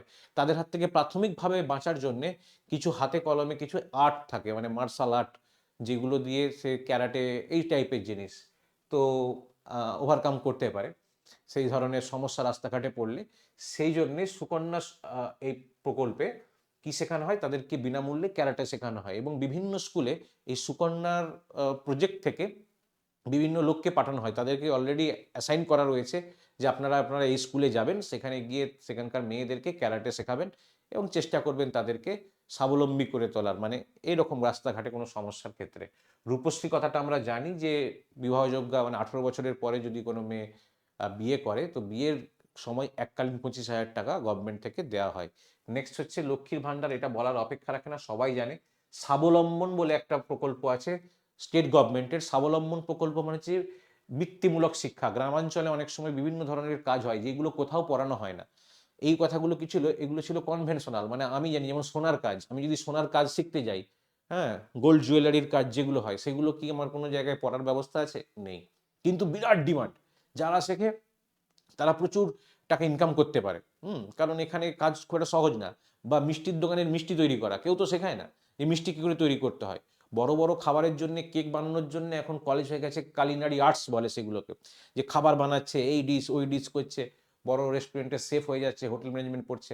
বাট এটা তো ঠিক যে ছোট ছোট কাজগুলো গুরুত্বপূর্ণ কাজ, কিন্তু কেউ শেখায় না। যেমন মিষ্টি তৈরির কাজ, ও কেউ কোনো গুরুদেব আছে তার আন্ডারে ঢুকলো, কেউ সেখান থেকে শিখলো, এইটুকুই। জরির কাজ কেউ শেখায় না। তো ফলে কি হয়, ও দেখে দেখে দেখে দেখে একজন একজনকে শেখাচ্ছে এরকম ভাবে, বাট অফিসিয়ালি শেখায় না। তাহলে একটা ছেলে এরকম দেখা যাচ্ছে 12 পাস করলো, পাস করে চুপচাপ বেকার বসে রয়েছে, আর একটা ছেলে ক্লাস 6 থেকে জরির কাজ করছে, সে কোটিপতি হয়ে গেল, সমাজে একটা মানে হেই ব্যক্তি হয়ে গেল জরির কাজ করে করে। তো কি আসল শিক্ষাটা কোনটা? জরির কাজটাই আসল শিক্ষা, তাকে খেতে দিচ্ছে জীবনে, তাই না? তো সেই কারণে কি হয়, বৃত্তিমূলক শিক্ষার একটা জায়গা রয়ে যায়, এটা জরির কাজ হবে। জরির কাজ, তাঁতের কাজ, বিউটিশিয়ান কোর্স, এই সমস্ত কোর্সগুলো আলাদা করে শেখানোর ব্যবস্থা করা হয়েছে। এটা স্বাবলম্বন বলে একটা প্রজেক্ট আছে, স্বাবলম্বন প্রজেক্টের অধীনে। নেক্সট হচ্ছে আনন্দধারা। আনন্দধারা হচ্ছে আহ, যে গ্রামীণ যে আমাদের অর্থনীতি, গ্রামীণ অর্থনীতিতে গুরুত্বপূর্ণ হচ্ছে পশুপালন। হ্যাঁ, পশুপালন মানে কি, কেউ ঘরে গরু পোষে, সে গরুর দুধ বিক্রি করে, বা হাঁস মুরগি পালন করে, মুরগির মাংস, মুরগির ডিম, হাঁসের ডিম, এগুলো বিক্রি হয়। এরকম বিভিন্ন ছোটোখাটো জিনিস আমরা বাড়িতে পুষি। হ্যাঁ, পুষে সেগুলোকে বিক্রি করা হয়, বিক্রি করে সেখান থেকে সংসারের কিছু আয় ইনকাম পত্র আসে, মানে মানব জীবন তার উন্নত হয়। সেই প্রকল্পে, আনন্দধারা প্রকল্প, এই প্রকল্পের টাকা গভর্নমেন্ট থেকে দেয়, বিভিন্ন পঞ্চায়েতের মাধ্যমে এই জিনিসপত্র দেওয়া হয়। সেখানে হাঁসের বাচ্চা, মুরগির বাচ্চা, বা যেগুলো ডিম প্রদায়ী মুরগি, যেগুলো মাংস প্রদায়ী মুরগি, সেরকম বাচ্চা দেয়া হয়, যেগুলো ব্রিড আর কি, ঠিক আছে, মানে সংকর প্রজাতির। হুম আমাদের দেশীয় আর বিদেশে মিলিয়ে সংকর প্রজাতির উচ্চ ফলনশীল যেগুলো, সেগুলো দেওয়া হয়। নেক্সট হচ্ছে মুক্তির আলো। মুক্তির আলো একটা খুব হাইলি অ্যাপ্রিসিয়েটেড একটা প্রোগ্রাম। মুক্তির আলো সম্পর্কে সবাই মানে খুব অ্যাপ্রিসিয়েট করে, যেমন কন্যাশ্রী একদম ইউএন পর্যন্ত, ইউনাইটেড নেশন অব্দি পর্যন্ত অ্যাপ্রিসিয়েট করে, সেরকম হচ্ছে মুক্তির আলো। মুক্তির আলোতে কি হয়েছে, মুক্তির আলোতে সমস্ত রকম ডিস্ট্রেসড মহিলা, যারা ডিস্ট্রেসড মহিলাদের মুক্তির কথা বলা হয়েছে। যেমন কি প্রথম হচ্ছে যারা পাচার হয়ে যাচ্ছে, যেসব মহিলারা, ঠিক আছে, পাচার হয়ে গেছে, তাদের নিজের অজান্তেই তারা একটা জায়গা থেকে পাচার হয়ে যাচ্ছে, তো তাদেরকে যদি কখনো উদ্ধার করা হয় এবং তাদেরকে মুক্তির আলো দেওয়ার জন্য এই প্রকল্প, মানে তার সমস্ত পুনর্বাসনের ব্যবস্থা করা হবে এবং সে যা চায়, যদি হাতের কাজ জানে, তার বয়স অনুযায়ী হাতের কাজ যদি শিখতে চায় হাতের কাজ শেখানো হবে, যদি পড়াশোনা করতে চায় তাকে পড়াশোনার জগতে ফিরিয়ে দেওয়া হবে এবং যাতে স্বাভাবিক জীবনযাপন করতে পারে তার সমস্ত খরচাই মুক্তির আলো প্রকল্প থেকে পাওয়া যাবে। নেক্সট হচ্ছে যৌনকর্মী যারা আছে, তারা অনেক সময় কি হয়, সাংসারিক চাপে অনেক সময় অনেকে যৌনকর্মী হয়ে যায়, পরবর্তীকালে সে এই পেশা থেকে বেরিয়ে আসতে চায়, তখন তাদেরকে পুনর্বাসন দেওয়া এবং যৌনকর্মীদের সন্তানদের ক্ষেত্রেও তাদের যে দায়ভার, অনেক সময় যৌনকর্মীর সন্তানরা ওই যৌনপল্লীতেই থাকে এবং সেখানেই তারা বড় হয়, সেখানেই তারা মারা যায়, মানে ওই জায়গাতেই রয়ে যায় তারা, তো তাদের সন্তানদের শিক্ষা এবং বাকি যে সমস্ত আছে আর কি, পুষ্টি হোক, শিক্ষা হোক, তার বাসস্থান হোক, সমস্ত কিছুর দায়ভার কিন্তু এই মুক্তির আলো প্রজেক্টে। মুক্তির আলো প্রজেক্ট কিন্তু খুব হাইলি অ্যাপ্রিসিয়েটেড, সবাই অ্যাপ্রিসিয়েট করেছে, মানে বড় বড় সংস্থা, এবং এতে কি হয়েছে, সুফলও পাওয়া গেছে অনেক। নেক্সট হচ্ছে রাত্রির সাথী। রাত্রির সাথী অনেক সময় বিশেষ করে আইটি সেক্টরে যারা কাজ করে তাদেরকে নাইট শিফটে কাজ করতে হয়, এবং অনেক জব আছে যাদেরকে নাইট শিফটে কাজ করতে হয়, শুধু রাত্রে না, মানে আইটি সেক্টরে না, হসপিটালের ক্ষেত্রে অন্যতম গুরুত্বপূর্ণ, যে অনেক সময় নার্স, ডক্টর এরা মহিলা হয় এবং তাদেরকে সারা রাত হসপিটালে থাকতে হয়। সারা রাত হসপিটালে কি হয়, রাত্রের বেলা বিশেষ করে যারা কাজ করে, তোমাদের বন্ধু বান্ধব কেউ নার্সিং কাজ করলে জানতে পারবে, রাত্রেবেলা সচরাচর সাধারণ রোগী আসে না, হয় কোনো এক জায়গায় অ্যাক্সিডেন্ট করেছে, বা মানে মাতাল জাতীয় কিছু মদ্যপ ব্যক্তি, তারা অ্যাক্সিডেন্ট করে আসে, তো ফলে কি হয়, রাত্রে যদি সেফটি না পায় একজন মহিলা, সে তো, আমাদের সমাজ তো অতটা সুরক্ষিত না, যে মহিলা যদি নিজে সেফটি ফিল না করে তাহলে সে কাজ করতে পারবে, হ্যাঁ, সে কাজ করবে না। তাই তার জন্য কি আছে, রাত্রির সাথী বলে একটা অ্যাপ চালু করা হয়েছে, যেখানে একটা ক্লিকে অভিযোগ চলে যাবে এবং সেই অভিযোগ সমাধানের জন্য লোক চলে আসবে। আরও অনেক ব্যবস্থা রয়েছে, কোন জায়গায় কি পাওয়া যাবে, কোন জায়গায় গেলে গাড়ি পাওয়া যাবে, কোন জায়গায় গেলে ক্যাব পাওয়া যাবে, কোন জায়গায় কি ব্যবস্থা আছে, সমস্ত কিছু এই রাত্রির সাথীর মধ্যে রয়েছে। এইটা একটা উল্লেখযোগ্য নতুন, এটাকে করা হয়েছে ওই আরজি করের মারাত্মক ভয়ঙ্কর হারিম করা ঘটনার পর থেকে এটা করা হয়েছে। এছাড়াও মহিলা কলেজ, মহিলা বিশ্ববিদ্যালয় আলাদা করে এগুলো স্থাপন করা হয়েছে নতুনভাবে, যেখানে মেয়েরা অনেক সময় স্বাধীনভাবে পড়াশোনা করতে পারবে এবং তাদের পড়াশোনার সুযোগটা অনেক বেড়ে যাবে। এখন তো মেয়েদের সুযোগ অনেক বেড়ে গেছে। কেমন বেড়ে গেছে, এই যে ধরো এসএসসির যখন লিস্ট প্রকাশ হচ্ছে, তখন দেখবে যে মেল ফিমেল সিট বেরিয়েছে, ফিমেল সিট বেরিয়েছে। কারণ ফিমেলরা কি করে, তারা কোয়েড স্কুলেও চাকরি করতে পারে, বয়েজ স্কুলেও চাকরি করতে পারে, আবার গার্লস স্কুলেও চাকরি করতে পারে, কিন্তু ছেলেরা কোয়েড স্কুলে চাকরি করতে পারে এবং বয়েজ স্কুলে চাকরি করতে পারে, গার্লস স্কুলের ছেলেদের চাকরি করার জায়গা নেই। তাহলে টোটাল স্কুল সংখ্যা দেখতে গেলে মেয়েদের স্কোপটা একটু বেশি, তাতে ক্ষতি নেই, মেয়েরা এগিয়ে আসুক, আরও শিক্ষিত হোক, এটাই। এই দুটো সরকারই, কেন্দ্রীয় সরকার এবং রাজ্য সরকার, দুটো সরকারই কি করেছে, আর একটা জিনিস লাগাইছে, এটাকে বলে জেন্ডার বাজেট। জেন্ডার বাজেট এইটা অ্যাকচুয়ালি শুরু হয়েছে কবে থেকে, এটা 2005 সাল থেকে শুরু হয়েছে। 2005 সালের বাজেটে একটা স্পেশাল প্রভিশন রাখা হচ্ছে, যেটাকে আমরা বলছি জেন্ডার বাজেট। সেটা কিসের জন্য রাখা হয় এই জেন্ডার বাজেটটা, এই জেন্ডার বাজেটটা মেনলি রাখা হয় তোমার এই ধরনের যেসব অ্যাওয়ারনেস প্রোগ্রাম হয়, বা এদের জন্য যদি কোনো প্রকল্প তৈরি করা হয়, তার জন্য কিছু টাকা প্রতি বছর আলাদা করে বরাদ্দ করা হয় আমাদের ভারতবর্ষের এবং রাজ্য সরকারের বাজেটে, সেটাকে আমরা জেন্ডার বাজেট বলা হয়। এটা একটা পয়েন্ট, জেন্ডার বাজেট, ঠিক আছে। এই হচ্ছে আমাদের রাজ্য সরকার এবং কেন্দ্রীয় সরকারের বিভিন্ন পদক্ষেপ। এবারে আমরা জেনে নেব কিছু আইনের কথা, যেগুলো সংবিধান আমাদেরকে দিয়েছিল, সেগুলো ধারা এবং তার নিরিখে তৈরি করা কিছু আইন আমাদেরকে একটু জেনে নিতে হবে, তাহলেই আমাদের ব্যাপারটা ক্লিয়ার হবে। তো এখানে আইন কি কি আছে, প্রথমেই দেখি sexual harassment of women at work place prevention, prohibition and redressal act 2013, আইনটাকে বলছে পস, POSH, আইনটার নাম হচ্ছে পস। ব্যাপারটা কি, কর্মক্ষেত্রে মহিলাদের যৌন হয়রানি, এর জন্য কি দরকার, প্রতিরোধ, নিষিদ্ধকরণ এবং প্রতিকার। প্রিভেনশন মানে আগে থেকেই প্রতিরোধ, নিষিদ্ধকরণ প্রহিবিশন, এটা কোনো মতেই হতে দেওয়া চলবে না, আর লাস্ট হচ্ছে প্রতিকার আইন। 2013-তে এটা পাস হয়েছিল, এটাকে পস আইন বলা হয়। কি এর ব্যাপারটা কি, বলছে কর্মক্ষেত্রে যখন মহিলারা যায়, কর্মক্ষেত্রে যে কোনো মহিলারা যায়, সেক্ষেত্রে কি হয়, তাদেরকে যৌন নির্যাতন বা সেক্সুয়াল হ্যারাসমেন্টের শিকার হতে হতে হয়, অনেক সময় এটা হতে হয়, ঠিক আছে। তো সে ভয়ে বলতে পারে না, কেন ভয়ে বলতে পারে না, তার কারণ হচ্ছে চাকরি চলে যাওয়ার একটা ভয় থাকে, যে চাকরিটা বোধহয় আর থাকলো না। যা কারুর মনে যদি এই প্রবলেম হতে থাকে যে চাকরিটা বোধহয় আর থাকবে না, আর যদি আমার সংসারে প্রচুর প্রয়োজন টাকার, তাহলে সে মুখ বুজে এই অত্যাচারগুলো সহ্য করে নেয়।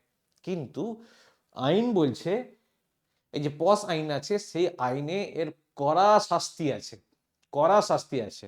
কিন্তু সমস্যা হচ্ছে এই আইনগুলো যারা ইমপ্লিমেন্ট করবে, যেই কমিটির কাছে গিয়ে আমি বলবো, সেই কমিটিটা এই কথাটা শুনতোই না, তার কারণ কমিটির লোকটা হচ্ছে এর যে হেড, কর্মক্ষেত্রের যে হেড, তার অধীনে। কমিটিতে যারা আছে তারা তো মালিকের অধীনে, এবার মালিক যদি নিজেই অত্যাচার করে তখন কি হবে।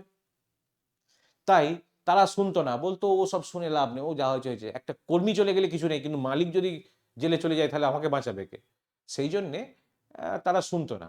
পরে এই নিয়ে একটা রাজস্থানে কেস হয়, রাজস্থানে কেস, রাজস্থানে কেসটা সুপ্রিম কোর্ট অব্দি আসে, তারপরে সুপ্রিম কোর্ট নির্দেশিত, সে তার নামেই হয় বিশাখা কমিটি। বিশাখা কমিটি এখন প্রত্যেক স্কুলে এবং প্রত্যেক সরকারি অফিসে রয়েছে বিশাখা কমিটি, তার একটা কমিটি মেম্বার করে দেওয়া রয়েছে, সেখানে অনেকজন মেম্বার আছে, মেম্বার সেখানে একদম ডাইরেক্ট তারা রিপোর্ট করে সেন্ট্রাল গভর্নমেন্টকে, স্টেট গভর্নমেন্টকে ডাইরেক্ট রিপোর্ট করতে পারে যে কোনো যদি সমস্যা হয়ে থাকে তার ব্যাপারে, ঠিক আছে। তো এই সেইটা কিন্তু এই পস আইনের এগেনস্টই করা হয়েছে, ঠিক আছে। তাহলে একটা আইন জানলে পস, এটা কাদের জন্যে, যে কোনো বয়সী মহিলাদের জন্যে, কোথায় হয়, কর্মক্ষেত্রে যৌন হয়রানির জন্যে এই আইনটা করা রয়েছে, ঠিক আছে। নেক্সট, যৌন অপরাধ থেকে শিশু সুরক্ষা আইন বিধিমালা 2012, এটাকে পস্কো আইন বলা হচ্ছে, ঠিক, পস মানে পক্সো আর কি, সরি, পক্সো। এই আইনের কথা তোমরা অনেক শুনে থাকবে, পক্সো আইনে যে বাচ্চা কন্যা শিশুদের উপর যৌন নির্যাতনের ক্ষেত্রে এই আইন আছে, এবং এর অনেক ধরনের কমিটি আছে এবং সমস্যা আছে। দেখে নেব আমরা একবার যে এই পস্কো আইনের কি কি ব্যাপার ছিল, যে রাজ্যের উপর শিশুদের বিরুদ্ধে যৌন সহিংসা প্রতিরোধ, এই ধরনের সহিংসতা শনাক্তকরণ, প্রতিক্রিয়া জানানো, শিক্ষা প্রতিষ্ঠান সহ বিভিন্ন অংশীজনদের দ্বারা মেনে চলতে হবে এবং নির্দেশাবলী বিজ্ঞপ্ত করার মধ্যে এই সমস্ত শিশুকে যৌন নিপীড়ন, যৌন হয়রানি, পর্নোগ্রাফি থেকে রক্ষা করতে চাই, এবং অপরাধীদের বিরুদ্ধে কঠোর শাস্তিমূলক ব্যবস্থা, যার মধ্যে অপরাধের অনুমানও অন্তর্ভুক্ত, তার বিধান করে। মানে শিশুদের ক্ষেত্রে মেনলি অপরাধ, তাদের উপর হিংসা, যৌন অপরাধ এবং তাদেরকে পর্নোগ্রাফিতে নামানো, তাদের ছবিকে ইউটিলাইজ করা, ব্যবহার করা, এই সমস্ত কিন্তু পক্সো আইনের মধ্যে পড়বে।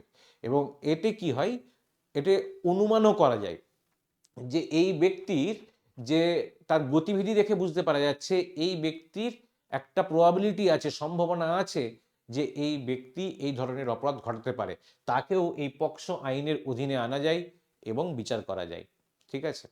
তো এর 2020-তে, এটা 2012 সালের আইন, 2012 সালের আইন, যেটা কাজ করতে শুরু করে 2014 থেকে, অ্যাকচুয়াল কাজ করতে শুরু করে নভেম্বর মাসের 2014 থেকে এটা কাজ করতে শুরু করে। ঠিক 20-তে এর ওপর আরো কিছু বিধি চেপে যায়, বিধি চেপে যায় মানে কি, কিভাবে তার কমিটি তৈরি করা হবে এবং সেই কমিটি কিভাবে কাজ করবে, সেইটার নির্দেশিত কিছু বিধি 2020-তে চেপে যায়, যাকে বলা হয় 2020-এর বিধি, পক্সো বিধি, ঠিক আছে। এর জন্য কি কি করতে হয়, এর জন্য ক্লাসে একটা পাঠ্যক্রম তৈরি করতে হয়, যেখানে শেখানো হবে বাচ্চাদেরকে যে কিভাবে কোনটা তোমার প্রতি খারাপ আচরণ, কোনটা সঠিক আচরণ। বাচ্চারা বুঝতে পারে না যে তার প্রতি কে খারাপ আচরণ করছে, সেই জন্যে গুড টাচ, ব্যাড টাচ। এখন তুমি সেন্ট্রাল গভর্নমেন্টের যে কোনো ওয়েবসাইট খুলবে, মানে এই এডুকেশন রিলেটেড খুললেই প্রথমেই যে অপশানটা দেওয়া রয়েছে সেটা হচ্ছে লার্ন অ্যাবাউট গুড টাচ এবং ব্যাড টাচ। এবং সেখানে তুমি যে কোনো প্রান্তে, ভারতবর্ষের যে কোনো প্রান্তের অধিবাসী হও, সেখানে তুমি তোমার অভিযোগ জানাতে পারবে। মানে সেটা একটা পোর্টাল, সেই পোর্টালে তুমি তোমার অভিযোগ জানিয়ে দিতে পারবে যে এই জায়গায় আমার উপর এই অত্যাচার হয়েছে। এবং সেইটা যেহেতু এই যে পক্সো আইনের অধীনে, তো যেখানেই তুমি থাকো না কেন, মানে অপরাধী যেখানেই থাকুক না কেন, সরকারের দায় পড়ে যায় তাকে সেখান থেকে খুঁজে বার করা। ঠিক আছে, এ খুব বাজে আইন, মানে আইন মানে চাপের আইন। ঠিক আছে, ওই যে বলছে একটা প্রভিশন রেখেছে না, যে অনুমান করা যায়, যদি কাউকে অনুমান করা যায় যে ইনি হচ্ছে এরকম ধরনের অপরাধ ঘটাতে পারেন, তাহলে তাকেও কিন্তু এই আইনের আওতায় আনা যাবে। তার কারণ প্রিভেনশনটাও এর মধ্যে রয়েছে। প্রিভেনশন মানে হচ্ছে আগে থেকেই আমাকে আটকানোর ব্যবস্থা করতে হবে। তাহলে আগে থেকে আটকানোর ব্যবস্থা মানে কি, যে ব্যক্তি এরকম ধরনের সম্ভাব্য অপরাধী তাকে আটকানো। আর এই সম্ভাব্য অপরাধী খুঁজতে গিয়েই কি করেছে, এইটার অনেক খারাপ ব্যবহারও হয়েছে। যে ব্যক্তির কোনো ব্যাপারই নেই তাকে ফাঁসানোর জন্যে তাকে এই আইনে ফাঁসিয়ে দেওয়া হয়েছে। আমার মনে হয়েছে যে ওই ব্যক্তি এরকম অপরাধ প্রবণ। এই সমস্যা তো আমাদের এখানে চলতেই থাকবে। ঠিক আছে, তো এই মেন হচ্ছে প্রথম এটা, যে স্কুলে পাঠ্যক্রম তৈরি করবে এবং বিভিন্ন উপায়ে বাচ্চাদের মধ্যে এর সচেতনতা বৃদ্ধি করবে। এটাই 2020 পক্সো আইনের বিধি। ঠিক আছে, এইটাকে যদি আমি একটু ডিটেলসে বলি, তাহলে এর মূল বিষয়বস্তুটা এখানে লেখা আছে পক্সো আইনের। ফার্স্ট হচ্ছে কি, 18 বছরের কম বয়সী যে কোনো শিশু, 18 বছরের কম বয়সী যে কোনো ব্যক্তিকেই শিশু হিসাবে গণ্য করা হয়। ঠিক, নেক্সট হচ্ছে আইনের উদ্দেশ্য কি, শিশুদের যৌন অপরাধ থেকে সুরক্ষা দেওয়া এবং তাদের স্বার্থ রক্ষা করা। অপরাধের সংজ্ঞাও মেনশন করা রয়েছে। যৌন নির্যাতন, যৌন হয়রানি এবং পর্নোগ্রাফির মতো অপরাধগুলো এই আইনের আওতায় পড়ে। বিচার প্রক্রিয়া কি আছে, শিশু বান্ধব পদ্ধতির মাধ্যমে বিচার প্রক্রিয়া সম্পন্ন করা হয়, যার মধ্যে রয়েছে দ্রুত রিপোর্টিং, সাক্ষ্য গ্রহণ, তদন্ত এবং বিশেষ আদালত।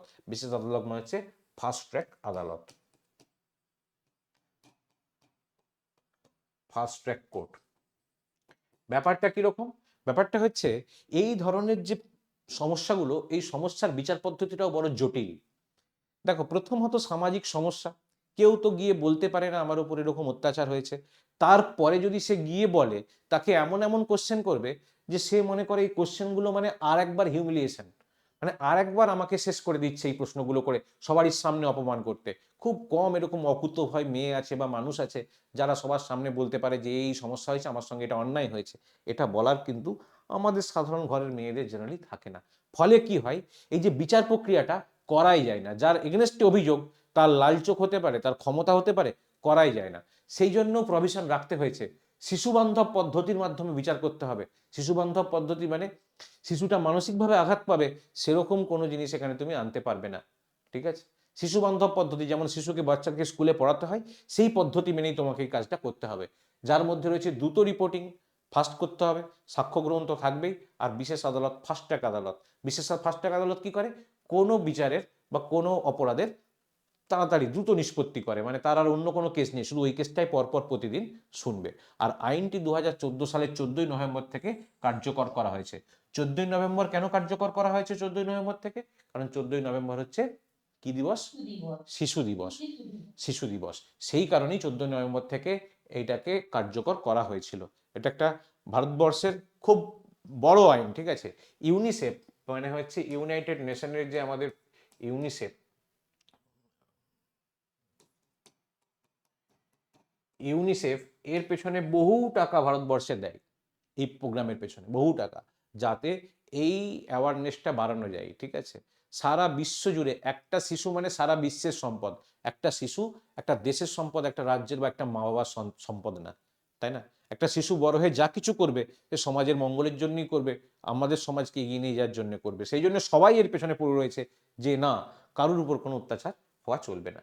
এই ছিল আমাদের মূল বিষয়বস্তু পক্সো আইনের ক্ষেত্রে। তো নেক্সট আমরা যেটা পড়বো সেটা হচ্ছে স্কুলের যে কমিটি হবে, স্কুলের কমিটি আর বিশাখা কমিটি। ব্যাপারটা কি, বিশাখা কমিটি, এটা আমি আগেই বললাম, বিশাখা কমিটি সুপ্রিম কোর্টের তৈরি করে দেয় একটা কমিটি, সমস্ত কর্মক্ষেত্রে এই বিশাখা কমিটিকে রাখতে হবে। ঠিক আছে, এই কমিটিতে কতজন থাকবে, কে থাকবে না থাকবে, সমস্ত কিছু ডিটেলসে বলে দেওয়া আছে এই সুপ্রিম কোর্টের রিপোর্টে। অ্যাকচুয়ালি এটা আগে নাম ছিল, 1994 থেকে চালু হয়েছে, 1994 সাল থেকে এটা চালু হয়েছে। প্রথম নাম ছিল ওমেন্স গ্রিভান্স সেল, অভিযোগ কেন্দ্র। কল করে সেটা সেল, হ্যাঁ, ওমেন্স গ্রিভেন্স সেল। তো এখানে কি ছিল, যে বিভিন্ন অভিযোগ জানানোর একটা জায়গা ছিল, কিন্তু এটা খুব সেন্ট্রালাইজ ছিল এবং মানুষের কাছে অধরা ছিল। তাই অনেক সময় প্রশ্ন পড়ে বিশাখা কমিটির আগের নাম কি ছিল, ওমেন্স গ্রিভেন্স সেল, এবং সেটা কোনো পুরনো এবং মানুষের ধরাছোঁয়ার বাইরে ছিল। পরবর্তীকালে এটা আমাদের যখন হয় বিশাখা কমিটি হয় 1997 সালে, বিশাখা কমিটির প্রথম ওই যে কেসটা হয় সেটা সুপ্রিম কোর্টে হয়, ঠিক আছে। তারপরে এটা এখন তো 2023 সালে আরেকটা অ্যামেন্ডমেন্ট হয়েছে, 2023 সালে বিশাখা কমিটির, ঠিক আছে। বিশাখা কমিটিতে কি বলা আছে, কমিটির অর্ধেক কম মহিলা থাকা চলবে না। মানে আমি কর্মক্ষেত্রে এমন একটা কমিটি তৈরি করব, সেই কমিটিতে দেখা গেল বেশিরভাগই পুরুষ, তাহলে একটা মহিলা তাদের কাছে গিয়ে তার যে মানে যেটা যন্ত্রণার কথা সে জানাতে পারে না। তাই তখন কি করতে হয়, মানে মিনিমাম 50% তোমাকে মহিলা রাখতেই হবে। যেমন বিভিন্ন সংসদে এখন নিয়ম হয়ে গেছে, বিভিন্ন সংসদ, সেটা রাজ্য হোক সেটা কেন্দ্র হোক, যে সেখানে 33% সিট মহিলাদের জন্য, মানে 1/3, 1/3 তিনজনের মধ্যে একজন অন্তত মহিলাকে রাখতেই হবে। সেরকমই এখানে নিয়ম আছে যে 50%-এর বেশি এই কমিটিতে মহিলা রাখতে হবে, তার কম হলে কিন্তু কমিটি হবে না। আর তৃতীয় পক্ষ যদি এরকম হয়, সেই যে অপরাধ হয়েছে তার সঙ্গে সেই কমিটি অ্যাড পার না, একটা স্কুলকে যদি বলে দেয় যে এরকম একটা অপরাধ হচ্ছে, পাচার চক্র চলছে, বা স্কুলের কোনো ব্যক্তি, কর্তা ব্যক্তি অপরাধ করছে, তো সেই কমিটি যদি না পারে তাহলে সে বাইরের এনজিও সাহায্য নিতে পারে। শুধু বাইরের এনজিও না, NGO, police, district office, central office, state office, যে কোনো জায়গাতে তারা যাওয়ার ক্ষমতা রাখে। এইটা কিন্তু সুপ্রিম কোর্ট নির্দেশিত বিশাখা কমিটি, ভেরি ইম্পর্ট্যান্ট। আগে নাম ছিল ওমেন্স গ্রিভেন্স সেল। তো এই বিদ্যালয়ে যে কমিটি তৈরি করা হয় সেটাকে বলে স্কুল কমপ্লেন কমিটি। সেইখানটায় কি কি ব্যবস্থা করা হয়েছে, বিদ্যালয় কমিটির কি কি ভূমিকা আছে। প্রথম হচ্ছে শিশুর সুরক্ষা বিধির খসড়া প্রস্তুতি, একটা ড্রাফট করতে হবে যে কি কি নিয়ম মেনে চলা হবে আমাদের স্কুলে, এবং সেই ড্রাফট প্রসপেক্টাস আকারে শিশুদেরকে দিতে হবে যে তোমার কি কি অধিকার আছে, তুমি কি কি নিয়ম মেনে চলবে, আর আমরা কি কি নিয়ম মেনে চলবো। সেই সুরক্ষা বিধির একটা খসড়া প্রস্তুতি করতে হয় এবং এটা প্রসপেক্টাসের মাধ্যমে দিতে হয়। নেক্সট হচ্ছে আগাম সুরক্ষার ব্যবস্থা। আগাম সরি আগাম সুরক্ষার ব্যবস্থা কিরকম করা হয়, সিসিটিভি স্থাপন তার মধ্যে অন্যতম। বিভিন্ন জায়গাতে সিসিটিভি স্থাপন করতে হবে। আগন্তুক যারা বাইরের থেকে আসছে এবং আমার সংশ্লিষ্ট জায়গায় যে কর্মী আছে তাদের উপর নজরদারি। অনেক সময় ক্লাস ফোর স্টাফ যারা থাকে, অনেক সময় যারা নাইট গার্ড থাকে, যারা গেটকিপার থাকে, তারা এই ধরনের অন্যায়ের সঙ্গে জড়িয়ে পড়ে। তাদের ক্ষেত্রে বারবার দেখা গেছে তারা এই ধরনের অন্যায়ের সঙ্গে জড়িয়ে পড়ছে, ঠিক আছে। তো তারা বিভিন্ন রকমভাবে মানসিক স্ট্রেসের মধ্যে থাকে, বিভিন্ন আহ, মানে কি বাইরে থাকে, একা থাকে, একটা একাকিত্ব বোধ থেকে অনেক সময় তারা এই ধরনের অপরাধের সঙ্গে যুক্ত হয়ে যায়।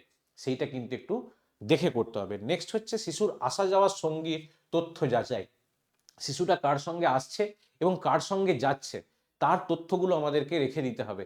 এইটা স্কুলের কমিটির একটা ভূমিকা, যে যে নিয়ে যাচ্ছে, বেসরকারি স্কুলে খুব ভালো করে হয় এটা, মানে কেউ হয়তো জেনে থাকবে যে বেসরকারি স্কুলে যখন বাচ্চাকে নিতে যাওয়া হয় তখন গার্জেনকে ছাড়া দেয় না, বা গার্জেন পরিচিত কোনো ব্যক্তি, মানে বাবা, কাকা, মামা, জ্যাঠা, এইসব ছাড়া কাউকে দেয় না জেনারেলি, ঠিক আছে। তো এইটা হচ্ছে শিশুর আসা এবং যাওয়ার সঙ্গীত তথ্য যাচাই। নেক্সট হচ্ছে শিশুর ছবি ব্যবহারে নিষেধাজ্ঞা। শিশুর ছবি ব্যবহারে নিষেধাজ্ঞা মানে যে সেই শিশুর ছবি তুলে নিয়ে যদি কেউ কোনো জিনিসে ব্যবহার করে, তোলা যায় না। অনেক সময় এরকম দেখা গেছে যে বাইরে থেকে দাঁড়িয়ে স্কুলের মাঠে ছবি তুলছে। হুম, এটা তোলা যায় না, ছবি তোলা যায় না এভাবে। যদি কেউ তোলে তাহলে কিন্তু বিদ্যালয় কমিটি, যেটা আমাদের পক্সো আইন আছে, সেই পক্সো আইনের দ্বারা তার বিরুদ্ধে ব্যবস্থা নিতে পারে। কারণ সেই ছবিটাকে নিয়ে সে কি করবে এটা জানা যায়নি, কেউ জানে না ছবিটা। তাই শিশুর ছবি জেনারেলি তোলা যায় না, বাবা মা এবং শিশুর অনুমোদন সাপেক্ষে তোলা যায়, ঠিক আছে। নেক্সট হচ্ছে, আর এগুলো কিন্তু কাদের জন্য প্রযোজ্য, সব কিন্তু 18 বছর বয়সী প্রত্যেকের জন্য প্রযোজ্য। 18 বছরের মানে 18 বছর থেকে ছোট প্রত্যেকের জন্য কিন্তু, 18 বছর থেকে ছোট তারা প্রত্যেকে হচ্ছে শিশু। নেক্সট হচ্ছে অভিযোগ জানানোর পরিবেশ ও ব্যবস্থা তৈরি করা। যে অভিযোগ জানাবে তার পরিবেশ তো তৈরি করতে হবে, সেই পরিবেশটা তৈরি করা, ফুল কমপ্লেন কমিটি তৈরি করা। নেক্সট অভিযোগ বাক্স স্থাপন করা এবং কাউন্সিলর বা পরামর্শদাতা নিয়োগ। অভিযোগ কেউ জানালো, বুঝতে পারা গেল অভিযোগটা অ্যানালিসিস করে তাকে কাউন্সিলিং করতে হবে যাতে এটা তার ট্রমার সৃষ্টি না করে। আর নেক্সট হচ্ছে সচেতনতা বৃদ্ধির প্রোগ্রাম তৈরি করা। বিভিন্ন সচেতনতা বৃদ্ধির প্রোগ্রাম তৈরি করতে হয়, বিভিন্ন বাইরে থেকে স্বেচ্ছাসেবী সংস্থা আসে, এনজিও আসে, তাদেরকে ডেকে এনে এই কাজগুলো করতে হবে। তাহলে একটা বিদ্যালয় কমিটির কি কি ভূমিকা সেটা আমাদেরকে জানতে হবে। এই কমিটিতে কে থাকবে? এই কমিটিতে থাকে মিনিমাম 6 জন। এই কমিটিতে মিনিমাম 6 জন থাকতে হবে। কে কে থাকবে? নাম্বার 1 যিনি হেডমাস্টার থাকবেন, যাকে বলে HOI, তিনি থাকবেন। নাম্বার 2 অ্যাসিস্ট্যান্ট HOI, মানে একজন হেড অফ দ্য ইনস্টিটিউশন, তিনি হেডমাস্টার মশাই হতে পারেন, তিনি TIC হতে পারেন, আর একজন অ্যাসিস্ট্যান্ট মাস্টার মশাই তিনি থাকবেন। একজন মেল টিচার, একজন ফিমেল টিচার। শিক্ষক থাকবেন একজন, একজন শিক্ষিকা থাকবেন। এটা কি প্রত্যেকটা স্কুলের জন্য আছে? হ্যাঁ, প্রত্যেকটা স্কুলে এটা করতে হবে, এই কমিটিতে মানে খাতায় কলমে নামটা দিতেই হবে। ঠিক। আর ছাত্র আর ছাত্রী, একজন ছাত্র একজন ছাত্রী থাকবে। অনেক সময় মেয়েদের স্কুল হলে কি হয়, শুধুমাত্র ছাত্রী থাকে, আবার বয়েজ স্কুল হলে শুধুমাত্র ছাত্র থাকে। যদি দুটোই থাকে তাহলে ছাত্র ছাত্রী দুজনকেই রাখতে হবে, একজন করে অন্তত। আর একজন অশিক্ষক কর্মীকে রাখতে হবে, মানে স্কুলের যারা অফিসিয়াল কাজ সামলায় তাদেরকে রাখতে হবে। মানে তোমরা যে পরীক্ষা দিতে যাচ্ছ, তোমরা হয়তো তুমি একাই সিঙ্গেল পার্সন হবে, যে পার্সন স্কুলে একজনই থাকবে, যে ক্লার্ক, হেড ক্লার্ক, তাকে এই কমিটিতে থাকতে হবে। তাকে এই কমিটিতে না, তাকে সব কমিটিতে থাকতে হবে। ম্যানেজিং কমিটি থেকে শুরু করে সব কমিটিতে থাকতে হবে, কারণ সেই হচ্ছে অশিক্ষক কর্মী, যেটাকে বলে স্টাফ বলে। এইটাকে মিলিয়ে তৈরি হয় বিদ্যালয় কমিটি। এখান থেকে প্রশ্ন কিরকম হয়, বিদ্যালয় কমিটির ভূমিকা আলাদা করে, 2 থেকে 3টে আলাদা করে দেয়। হ্যাঁ, দিয়ে বলতে পারে কোনটা কমিটির ভূমিকার মধ্যে পড়ে, কোনটা পড়ে না। আবার এটা পড়ে যে কতজনকে লাগবে, মিনিমাম কতজনকে লাগবে, মিনিমাম 6 জনকে নিয়ে এদের সংস্থাটা তৈরি করতে হবে, মিনিমাম 6 জন লাগবে। আর বিশাখা কমিটি নিয়ে প্রশ্ন হতে পারে, বিশাখা কমিটি কবে থেকে কাজ শুরু করে, বিশাখা কমিটির কি ভূমিকা, কোন জায়গায় বিশাখা কমিটি কাজ করে, এই জিনিসগুলো আমাদেরকে পড়তে হয়। ঠিক আছে, তাহলে প্রথমে আমরা আজকের যে সিলেবাস, যেটাকে আমরা বলছি জেন্ডার অ্যাওয়ারনেস, সেখানে প্রথমে পড়েছি আমাদের সমস্যা। প্রথম সমস্যা আমরা কি দেখেছি, যে আমাদের লিঙ্গ বৈষম্যে আমরা খুব পিছিয়ে আছি এবং দ্রুত উন্নতি করছি, কারণ আমাদের সমস্ত সরকার মিলে চেষ্টা করছে, উন্নতি করছি আমরা। নেক্সট আমরা দেখেছি সংবিধানে আমাদেরকে কি কি প্রভিশন দেওয়া রয়েছে। তারপরে আমরা দেখেছি এই প্রভিশন রক্ষার জন্য সরকার কি কি প্রজেক্ট তৈরি করেছে, সেটা দেখেছি। তারপরে দেখেছি শুধু প্রজেক্ট না, তার সঙ্গে কি কি আইন আছে, আইনগুলো আমরা দেখেছি, আইনের আওতায় কারা আসতে পারে সেটা আমরা দেখেছি, এবং আইনের হাতটা কতটা লম্বা সেটাও আমরা দেখেছি। আর লাস্ট দেখলাম যে এই কমিটি যেগুলো ফর্ম হয়, বিশাখা কমিটি এবং স্কুল কমিটি, বিদ্যালয়ের কমিটি যেগুলো স্কুল কমিটি বলা হয়, তো এই কমিটিগুলো কিভাবে ফর্ম হবে, কাদেরকে নিয়ে ফর্ম হবে এবং তারা কত দূর অবধি বিচার বিবেচনা করতে পারে। এই ছিল আমাদের জেন্ডার অ্যাওয়ারনেস। ঠিক। তো এইটা নতুন সিলেবাসে অ্যাড হয়েছে। একটা দুটো কোশ্চেন আমরা এক্সপেক্ট করতেই পারি, যে যে 20টা কোশ্চেন আছে তার মধ্যে একটা দুটো কোশ্চেন আমরা এক্সপেক্ট করতে পারি যে জেন্ডার অ্যাওয়ারনেস থেকে আসবে। আর এগুলো গত বছরের সিলেবাসে ছিল না, এবছর নতুন সিলেবাসে যোগ হয়েছে। ঠিক আছে, তাই এইগুলোর ব্যাপারে তথ্য এখনো কিছু নেই, এগুলো সব ইন্টারনেট থেকে, বিভিন্ন জায়গা থেকে, বই থেকে তুলে এনে আমাদেরকে করতে হয়। আর কি হয়, এগুলো প্রতি মুহূর্তে চেঞ্জ হয়, প্রতি মুহূর্তে চেঞ্জ হতে থাকে, মানে কিরকম, মানে খুব আপডেটেড হয়। আজকে যেটা আছে হয়তো দেখবে 3 মাস পরে একটা আইন তৈরি এলো, বদলে গেল। একটু আপডেটেড থাকতে হবে নিজেকেও। ঠিক আছে, মোটামুটিভাবে এই পিডিএফটা কাছে রাখবে, পড়বে। এরপরে তো আমরা আরও ডিটেলসে যখন একটা একটা করে সব টোটাল কোশ্চেন আনসার আলোচনা করব, তখন পয়েন্টে পয়েন্টে গিয়ে আমরা আলোচনা করবই। তো এটা হয়ে গেলে আমরা যাব কোশ্চেন্সে। কোশ্চেন্সে গেলে প্রথমেই দেখব যে লিঙ্গ বৈষম্যের নিরিখে সবচেয়ে ভালো অবস্থান কোন দেশের। 4টে দেশের নাম লেখা আছে, কোন দেশের হতে পারে? আইসল্যান্ড। আইসল্যান্ড হচ্ছে সবচেয়ে ভালো অবস্থানে, হচ্ছে আইসল্যান্ড। ঠিক আছে, আইসল্যান্ডে মশা পাওয়া যেত না, জানো তো? আইসল্যান্ডে এই প্রথম 2025 সালে আইসল্যান্ডে মশা পাওয়া গেছে। কিসের সংকেত জানি না, কিন্তু আইসল্যান্ডে অপশন সি কারেক্ট আনসার। ঠিক, আইসল্যান্ডে এই প্রথম মশা পাওয়া গেছে। নেক্সট, ভারতের কোনটি লিঙ্গ বৈষম্যের কারণ নয়? পারিবারিক হিংসা, শিক্ষার সুযোগের অভাব, বেকারত্ব, ভারতীয় আইন। কোনটা লিঙ্গ বৈষম্যের কারণ হতে পারে না? ভারতীয় আইন। ঠিক। না স্যার, ওটা তো কারণ। পারিবারিক হিংসা তো কারণ, অবশ্যই কারণ, পারিবারিক হিংসার জন্যই তো। কারণ নয় বলেছে। হ্যাঁ, এটা নয়। এটা আইন। হুম। কারণ। হ্যাঁ, এটা ভারতীয় আইন ইজ দ্য বেস্ট ফিট। তার কারণ ভারতীয় আইনে এমন কিছু নেই যাতে এটা লিঙ্গ বৈষম্যের কারণ হতে পারে, আইনের মধ্যে অন্তত কিছু নেই, তাই না? আর বেকারত্ব অবশ্যই একটা কারণ, যে মেয়েরা কাজ করে না ছেলেরা কাজ করে, শিক্ষার সুযোগের অভাব অবশ্যই একটা কারণ। তো কারণ নয়, সেটাকে বলা যেতে পারে ভারতীয় আইন। নেক্সট। আইনি কোনোভাবে নেই বৈষম্যতা কোনোভাবে। আইনে বৈষম্যতা নেই, আইনে বৈষম্যতা নেই। আর আইন মানে বৈষম্যতাকে বাড়াবাও দেয় না, মানে বৈষম্যতাকে প্রমোটও করে না, ঠিক না? ঠিক আছে স্যার। নেক্সট, পিএম মাতৃবন্দনা যোজনা এটা কি? প্রধানমন্ত্রী মাতৃবন্দনা যোজনা এটা কি? সন্তান সম্ভবাদের বাসস্থান নির্মাণ, কর্মরতা মাদের বাচ্চাদের দেখাশোনা করার কেস, সন্তান সম্ভবতা বা সদ্যজাত মাদের পুষ্টিকরণ এবং সবগুলি। অপশন সি, মাদের পুষ্টিকরণ। সেটাই হবে। হ্যাঁ ঠিক, সিটা হচ্ছে পারফেক্ট অপশন, সবগুলো না, এইটাকে হচ্ছে ওই যে ন্যাশনাল ক্রেজ স্কিম, ঠিক আছে। নেক্সট, ঠিক লিখেছো, ডি লিখেছিল, সি লিখেছি, ঠিক লিখেছিল। মুক্তির আলো প্রকল্পে কি করা হয়? পাচার হওয়া কন্যাদের পুনর্বাসন, যৌনকর্মীদের পুনর্বাসন, যৌনকর্মীদের সন্তানদের দায়িত্ব, সবগুলি। কোনটা করা হয়? সবগুলি। সবগুলি। মুক্তির আলো প্রকল্পে সবগুলি করা হয়। পাচার হওয়া কন্যাদের পুনর্বাসন, যৌনকর্মীদের পুনর্বাসন, যৌনকর্মীদের সন্তানদের দায়িত্ব, সবই নেওয়া হয়। নেক্সট, পুষ্টি এবং উন্নত জীবনের অধিকার সংবিধানের কততম অনুচ্ছেদে পাওয়া যায়? পুষ্টি এবং উন্নত জীবন, যেটাকে পাবলিক হেলথ বলি, ইমপ্রুভড লাইফ, পিএইচই মানে পাবলিক হেলথ, এটার অধিকার সংবিধানের কততম অনুচ্ছেদে? অপশন সি 47, ঠিক। অপশন সি 47, ঠিক আছে। 21, 42 এগুলো তো আমরা জেনে গেছি আগে আগে, 21-এ কি আছে 42-এ কি আছে, তাই না? নেক্সট, কোন প্রকল্পটি বিশেষভাবে নারী বা শিশু কন্যাদের জন্য নয়?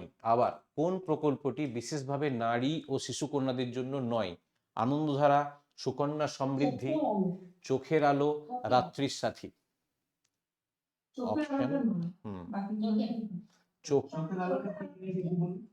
চোখের আলোটা, চোখের আলো হচ্ছে বয়স্ক যারা বয়স হয়ে যায়, মানে আমি এটাকে বলবো যে মাইনাস করে করে দিতে, ঠিক আছে, যারা বয়স হয়ে যায় তাদের চোখে ছানি অপারেশন করা হয়, ঠিক আছে, মানে 40 ব্যক্তিদের ছানি অপারেশনের জন্য যে প্রকল্প, সেটাকে বলা হয় চোখের আলো প্রকল্প। এই প্রকল্পে যদি কেউ যায় তাহলে বিনা পয়সায় ছানি অপারেশন হবে, ঠিক। ছানি যেটাকে ক্যাটরাক্ট, হ্যাঁ হ্যাঁ হ্যাঁ হ্যাঁ, ঠিক আছে। আগে এটা আনঅফিসিয়ালি হতো, গান্ধী মিশন করতো, শঙ্কর নেত্রালয় করতো, বিভিন্ন সংস্থা আলাদা আলাদাভাবে করতো। এখন সরকারিভাবে এটা দেওয়া হয়েছে চোখের আলো প্রকল্প, ঠিক আছে। এটা শুধুমাত্র মহিলাদের জন্য এরকম না, সবারই জন্যই এটা, বাকিগুলো সবই শুধু মহিলাদের জন্য। নেক্সট, পক্সো আইনের আওতায় কারা আসবে? 18 বছর কম বয়সী শিশুকন্যা, 14 বছরের কম বয়সী শিশুকন্যা, 18 বছরের কম সবাই, আর 14 বছরের কম সবাই, কারা আসবে? সবাই আছে তো 18 বছরের কম। ছেলেও হতে পারে, মেয়েও হতে পারে অপশন। দেখি, হ্যাঁ অপশন সি 18 বছরের কম সবাই, মানে শিশু 18 বছরের কম সবাই, সেটা ছেলে হতে পারে মেয়ে হতে পারে। ছেলেরাও অনেক সময় যৌন নির্যাতনের শিকার হয়, তো ছেলেরাও আসতে পারে মেয়েরাও আসতে পারে। এবং যারা হচ্ছে কি বলে, মানে এরা হচ্ছে ভিকটিম না, মানে এরা এরা হচ্ছে ভিকটিম, এরা কিন্তু অপরাধী না। 18 বছরের কমে যারা আসবে তারা কিন্তু অপরাধী না, এরা হচ্ছে এদের ওরা victim। হ্যাঁ এরা ভিকটিম। নেক্সট, 8 নাম্বার, বিশাখা কমিটির পূর্বতন নাম কি ছিল? Child grievance cell, women's grievance cell, Indian grievance cell, students grievance cell, কি ছিল? হ্যাঁ অপশন বি ঠিক লিখেছো, অপশন বি, এখানে অপশন বি, হ্যাঁ option B is the right answer. Women's grievance cell 1994-এ ছিল এটা। নেক্সট, পশ, POISH, পশ আইন কি? কর্মক্ষেত্রে কর্মীদের সুরক্ষা, কর্মক্ষেত্রে মহিলা কর্মীদের সুরক্ষা, সর্বক্ষেত্রে মহিলা কর্মীদের সুরক্ষা, সর্বক্ষেত্রে সবার যৌন নির্যাতন সুরক্ষা। অপশন, হ্যাঁ option 9, option B right answer, option B. কর্মক্ষেত্রে যৌন মহিলাদের সুরক্ষার ক্ষেত্রে পশ আইনটা প্রযোজ্য। নেক্সট কোশ্চেন, নেক্সট কোশ্চেন হচ্ছে এটা পস্কো করেছে, এটা পক্সো হবে। পক্সো কমিটিতে অন্তত কতজন সদস্য থাকবে? মিনিমাম কতজন সদস্য থাকবে? পাঁচজন। হ্যাঁ, 6 জন, মিনিমাম 6 জন রাখতে হবে, ঠিক আছে? মানে তাহলে 5 জন বললে না হবে মানে? না, 5 জন না, আমি কি বললাম, HOI, অ্যাসিস্ট্যান্ট HOI, একজন মেল টিচার, একজন ফিমেল টিচার, একজন স্টুডেন্ট মানে হচ্ছে ছাত্র, আর একজন ছাত্রী। ও আমি হচ্ছে অর ভেবেছি, ওই মেল 5টা। টিচার শিক্ষক ও শিক্ষিকা না, মেল তুমি 1 2 3 4 5 গুনেছো এরকম না, ঠিক আছে? হ্যাঁ হ্যাঁ হ্যাঁ আমি হ্যাঁ, ওরকম ভেবেছি। না না, মানে 6 জন থাকতে হবে মিনিমাম। এখানে কি হয়, এবারে ধরো কোনো জায়গাতে অ্যাসিস্ট্যান্ট মাস্টারমশাই নেই, তাহলে সেদিন থাকবেন না। সব স্কুলে তো অ্যাসিস্ট্যান্ট মাস্টারমশাই থাকে না, ছোট স্কুলে থাকে না, ঠিক আছে প্রাইমারি স্কুলে ঠিক থাকে আছে। না, ঠিক আছে? এরকম মোটামুটি 10টা প্রশ্ন আমি এখান থেকে সাজিয়েছিলাম, যে প্রশ্নগুলো বিভিন্ন সময় বিভিন্ন জায়গাতে রিসেন্ট এক্সামে এসেছে, সেরকমভাবে 10টা প্রশ্ন সাজানো ছিল। এখন এই যে নতুন অ্যাড হওয়া সিলেবাসে এই যে পোর্শনটা, এইটার ব্যাপারে তোমাদের কাছে পিডিএফ রইল, তোমরা একটু দেখবে। আরও যদি কোনো জায়গা থেকে তথ্য পাও সেগুলো সংগ্রহ করে রাখবে। আমরা যখন এরপরে মক টেস্ট নেব, তো মক টেস্ট যেগুলোকে ওপেন মক টেস্ট যেগুলো এখানে আলোচনা করব, তখন সেই প্রশ্নগুলো নিয়ে একটু আমরা বেশি আলোচনা করব, কারণ এটা নতুন বিষয়। হ্যাঁ, ইলবার্ট বিল কে এনেছিলেন আর সত্যবিলোপ নীতি কার আমলে বন্ধ হয়েছিল, এগুলোতে মোটামুটি তোমরা অনেকেই অভ্যস্ত হয়ে গেছো। কিন্তু যেগুলো নতুন সিলেবাসে ঢুকেছে, যেমন আগেরটা কি পড়েছিলাম আমরা, যে শিক্ষা এনইপি, এইগুলো তো নতুন ঢুকেছে না, এইগুলো আমরা একটু বেশি ডিসকাস করব, ঠিক আছে? মোটামুটিভাবে আমাদের যা সিলেবাস ছিল তার একদম প্রাইমারি, বা যেটাকে বলে প্রাইমারি লেভেলটা, সেটা আমাদের শেষ হয়ে গেছে। এরপরে তোমরা আমাকে বলবে যে এরকম কোনো জায়গা আছে নাকি, যে জায়গাটা নতুন করে কোনো ডিসকাশনের জায়গা বা কোশ্চেন আনসার আলোচনা করলে বেটার হয়, এরকম কোনো জায়গা আছে নাকি, সেটা যদি আমাকে একটু বলো, তাহলে আমরা সেইটাতে ফোকাস করব। তারপরে আমরা আমাদের মতন আবার চালাবো। যেহেতু এটা একবার শেষ হলো, তাই সেইটা আমাদের জানা জরুরি, যে এমন কোনো জায়গা আছে যে জায়গাটাকে আমরা আবার একবার রিপিট করা বা ধরার প্রয়োজন আছে। ইতিহাস, ভূগোল, বাংলা, হ্যাঁ, বাংলা বলছি, ইতিহাস, ভূগোল, মানে বাংলা মানে বাংলা বাঙালি আর কি, এইসব জিনিসপত্র নিয়ে কোনো কিছু কি রয়েছে? স্যার ওই আর একটা পার্ট ছিল সায়েন্সের, হচ্ছে যে ওই ইনোভেশন ছিল বা আছে নতুন কিছু নতুন সায়েন্সের নতুন আবিষ্কার, হ্যাঁ, সায়েন্সের নতুন আবিষ্কার, ঠিক, ওইটা একটা আছে, নতুন কিছু সায়েন্সের যে আবিষ্কার হয়েছে সেটা। এছাড়া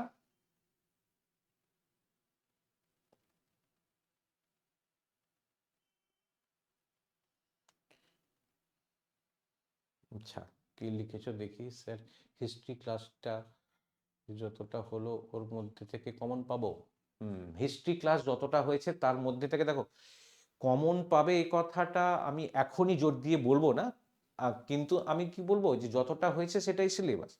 এবারে আমরা আরো ইন্টেন্সিভ আলোচনা করব, ঠিক আছে? এখন যেটা পড়া হয়ে গেছে তার মধ্যেই যে সব কোশ্চেন চলে আসবে, তো 3 থেকে 4টে কোশ্চেন পাবে তুমি হিস্ট্রিতে, একদম শিওরলি 3 থেকে 4টে কোশ্চেন তুমি পেলে। 3 থেকে 4টে কোশ্চেনের মধ্যে যতটা আমরা পড়িয়েছি সেখান থেকেই আসবে, সেই জায়গা থেকেই আসবে। এবার হয়তো কোনো তথ্য এদিক ওদিক হয়েছে, বা সেই তথ্যটা আমরা হয়তো অমিট করে গেছি, সেইগুলো কি, সেগুলো যখন আমরা কম্বিং করব, হ্যাঁ, সে সরু চিরুনি দিয়ে মাথা নাচড়ালে যেমন সব উকুন বেরিয়ে চলে আসে, সেই রকম আমরা যখন কম্বিং করব, তখন যেগুলো ছোটোখাটো বাদ চলে গেছে সেগুলো পেয়ে যাব। তো বলছি, নতুন আর সিলেবাসে কিছু নেই, যেইটা আছে সেখান থেকেই কাভার হবে। এবার একটু মানে প্র্যাকটিস করতে হবে এগুলো আর কি, ঠিক আছে? হিস্ট্রিটা প্র্যাকটিস করতে হবে।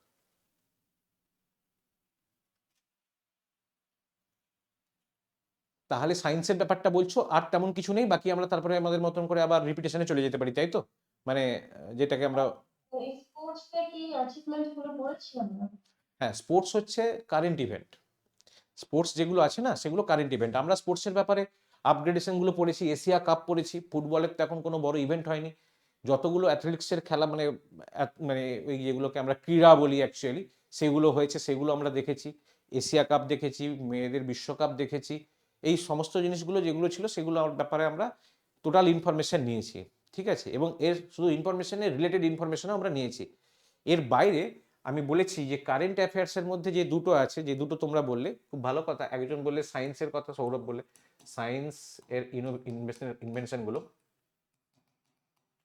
আর একজন তুমি বলছো স্পোর্টসের কথাগুলো।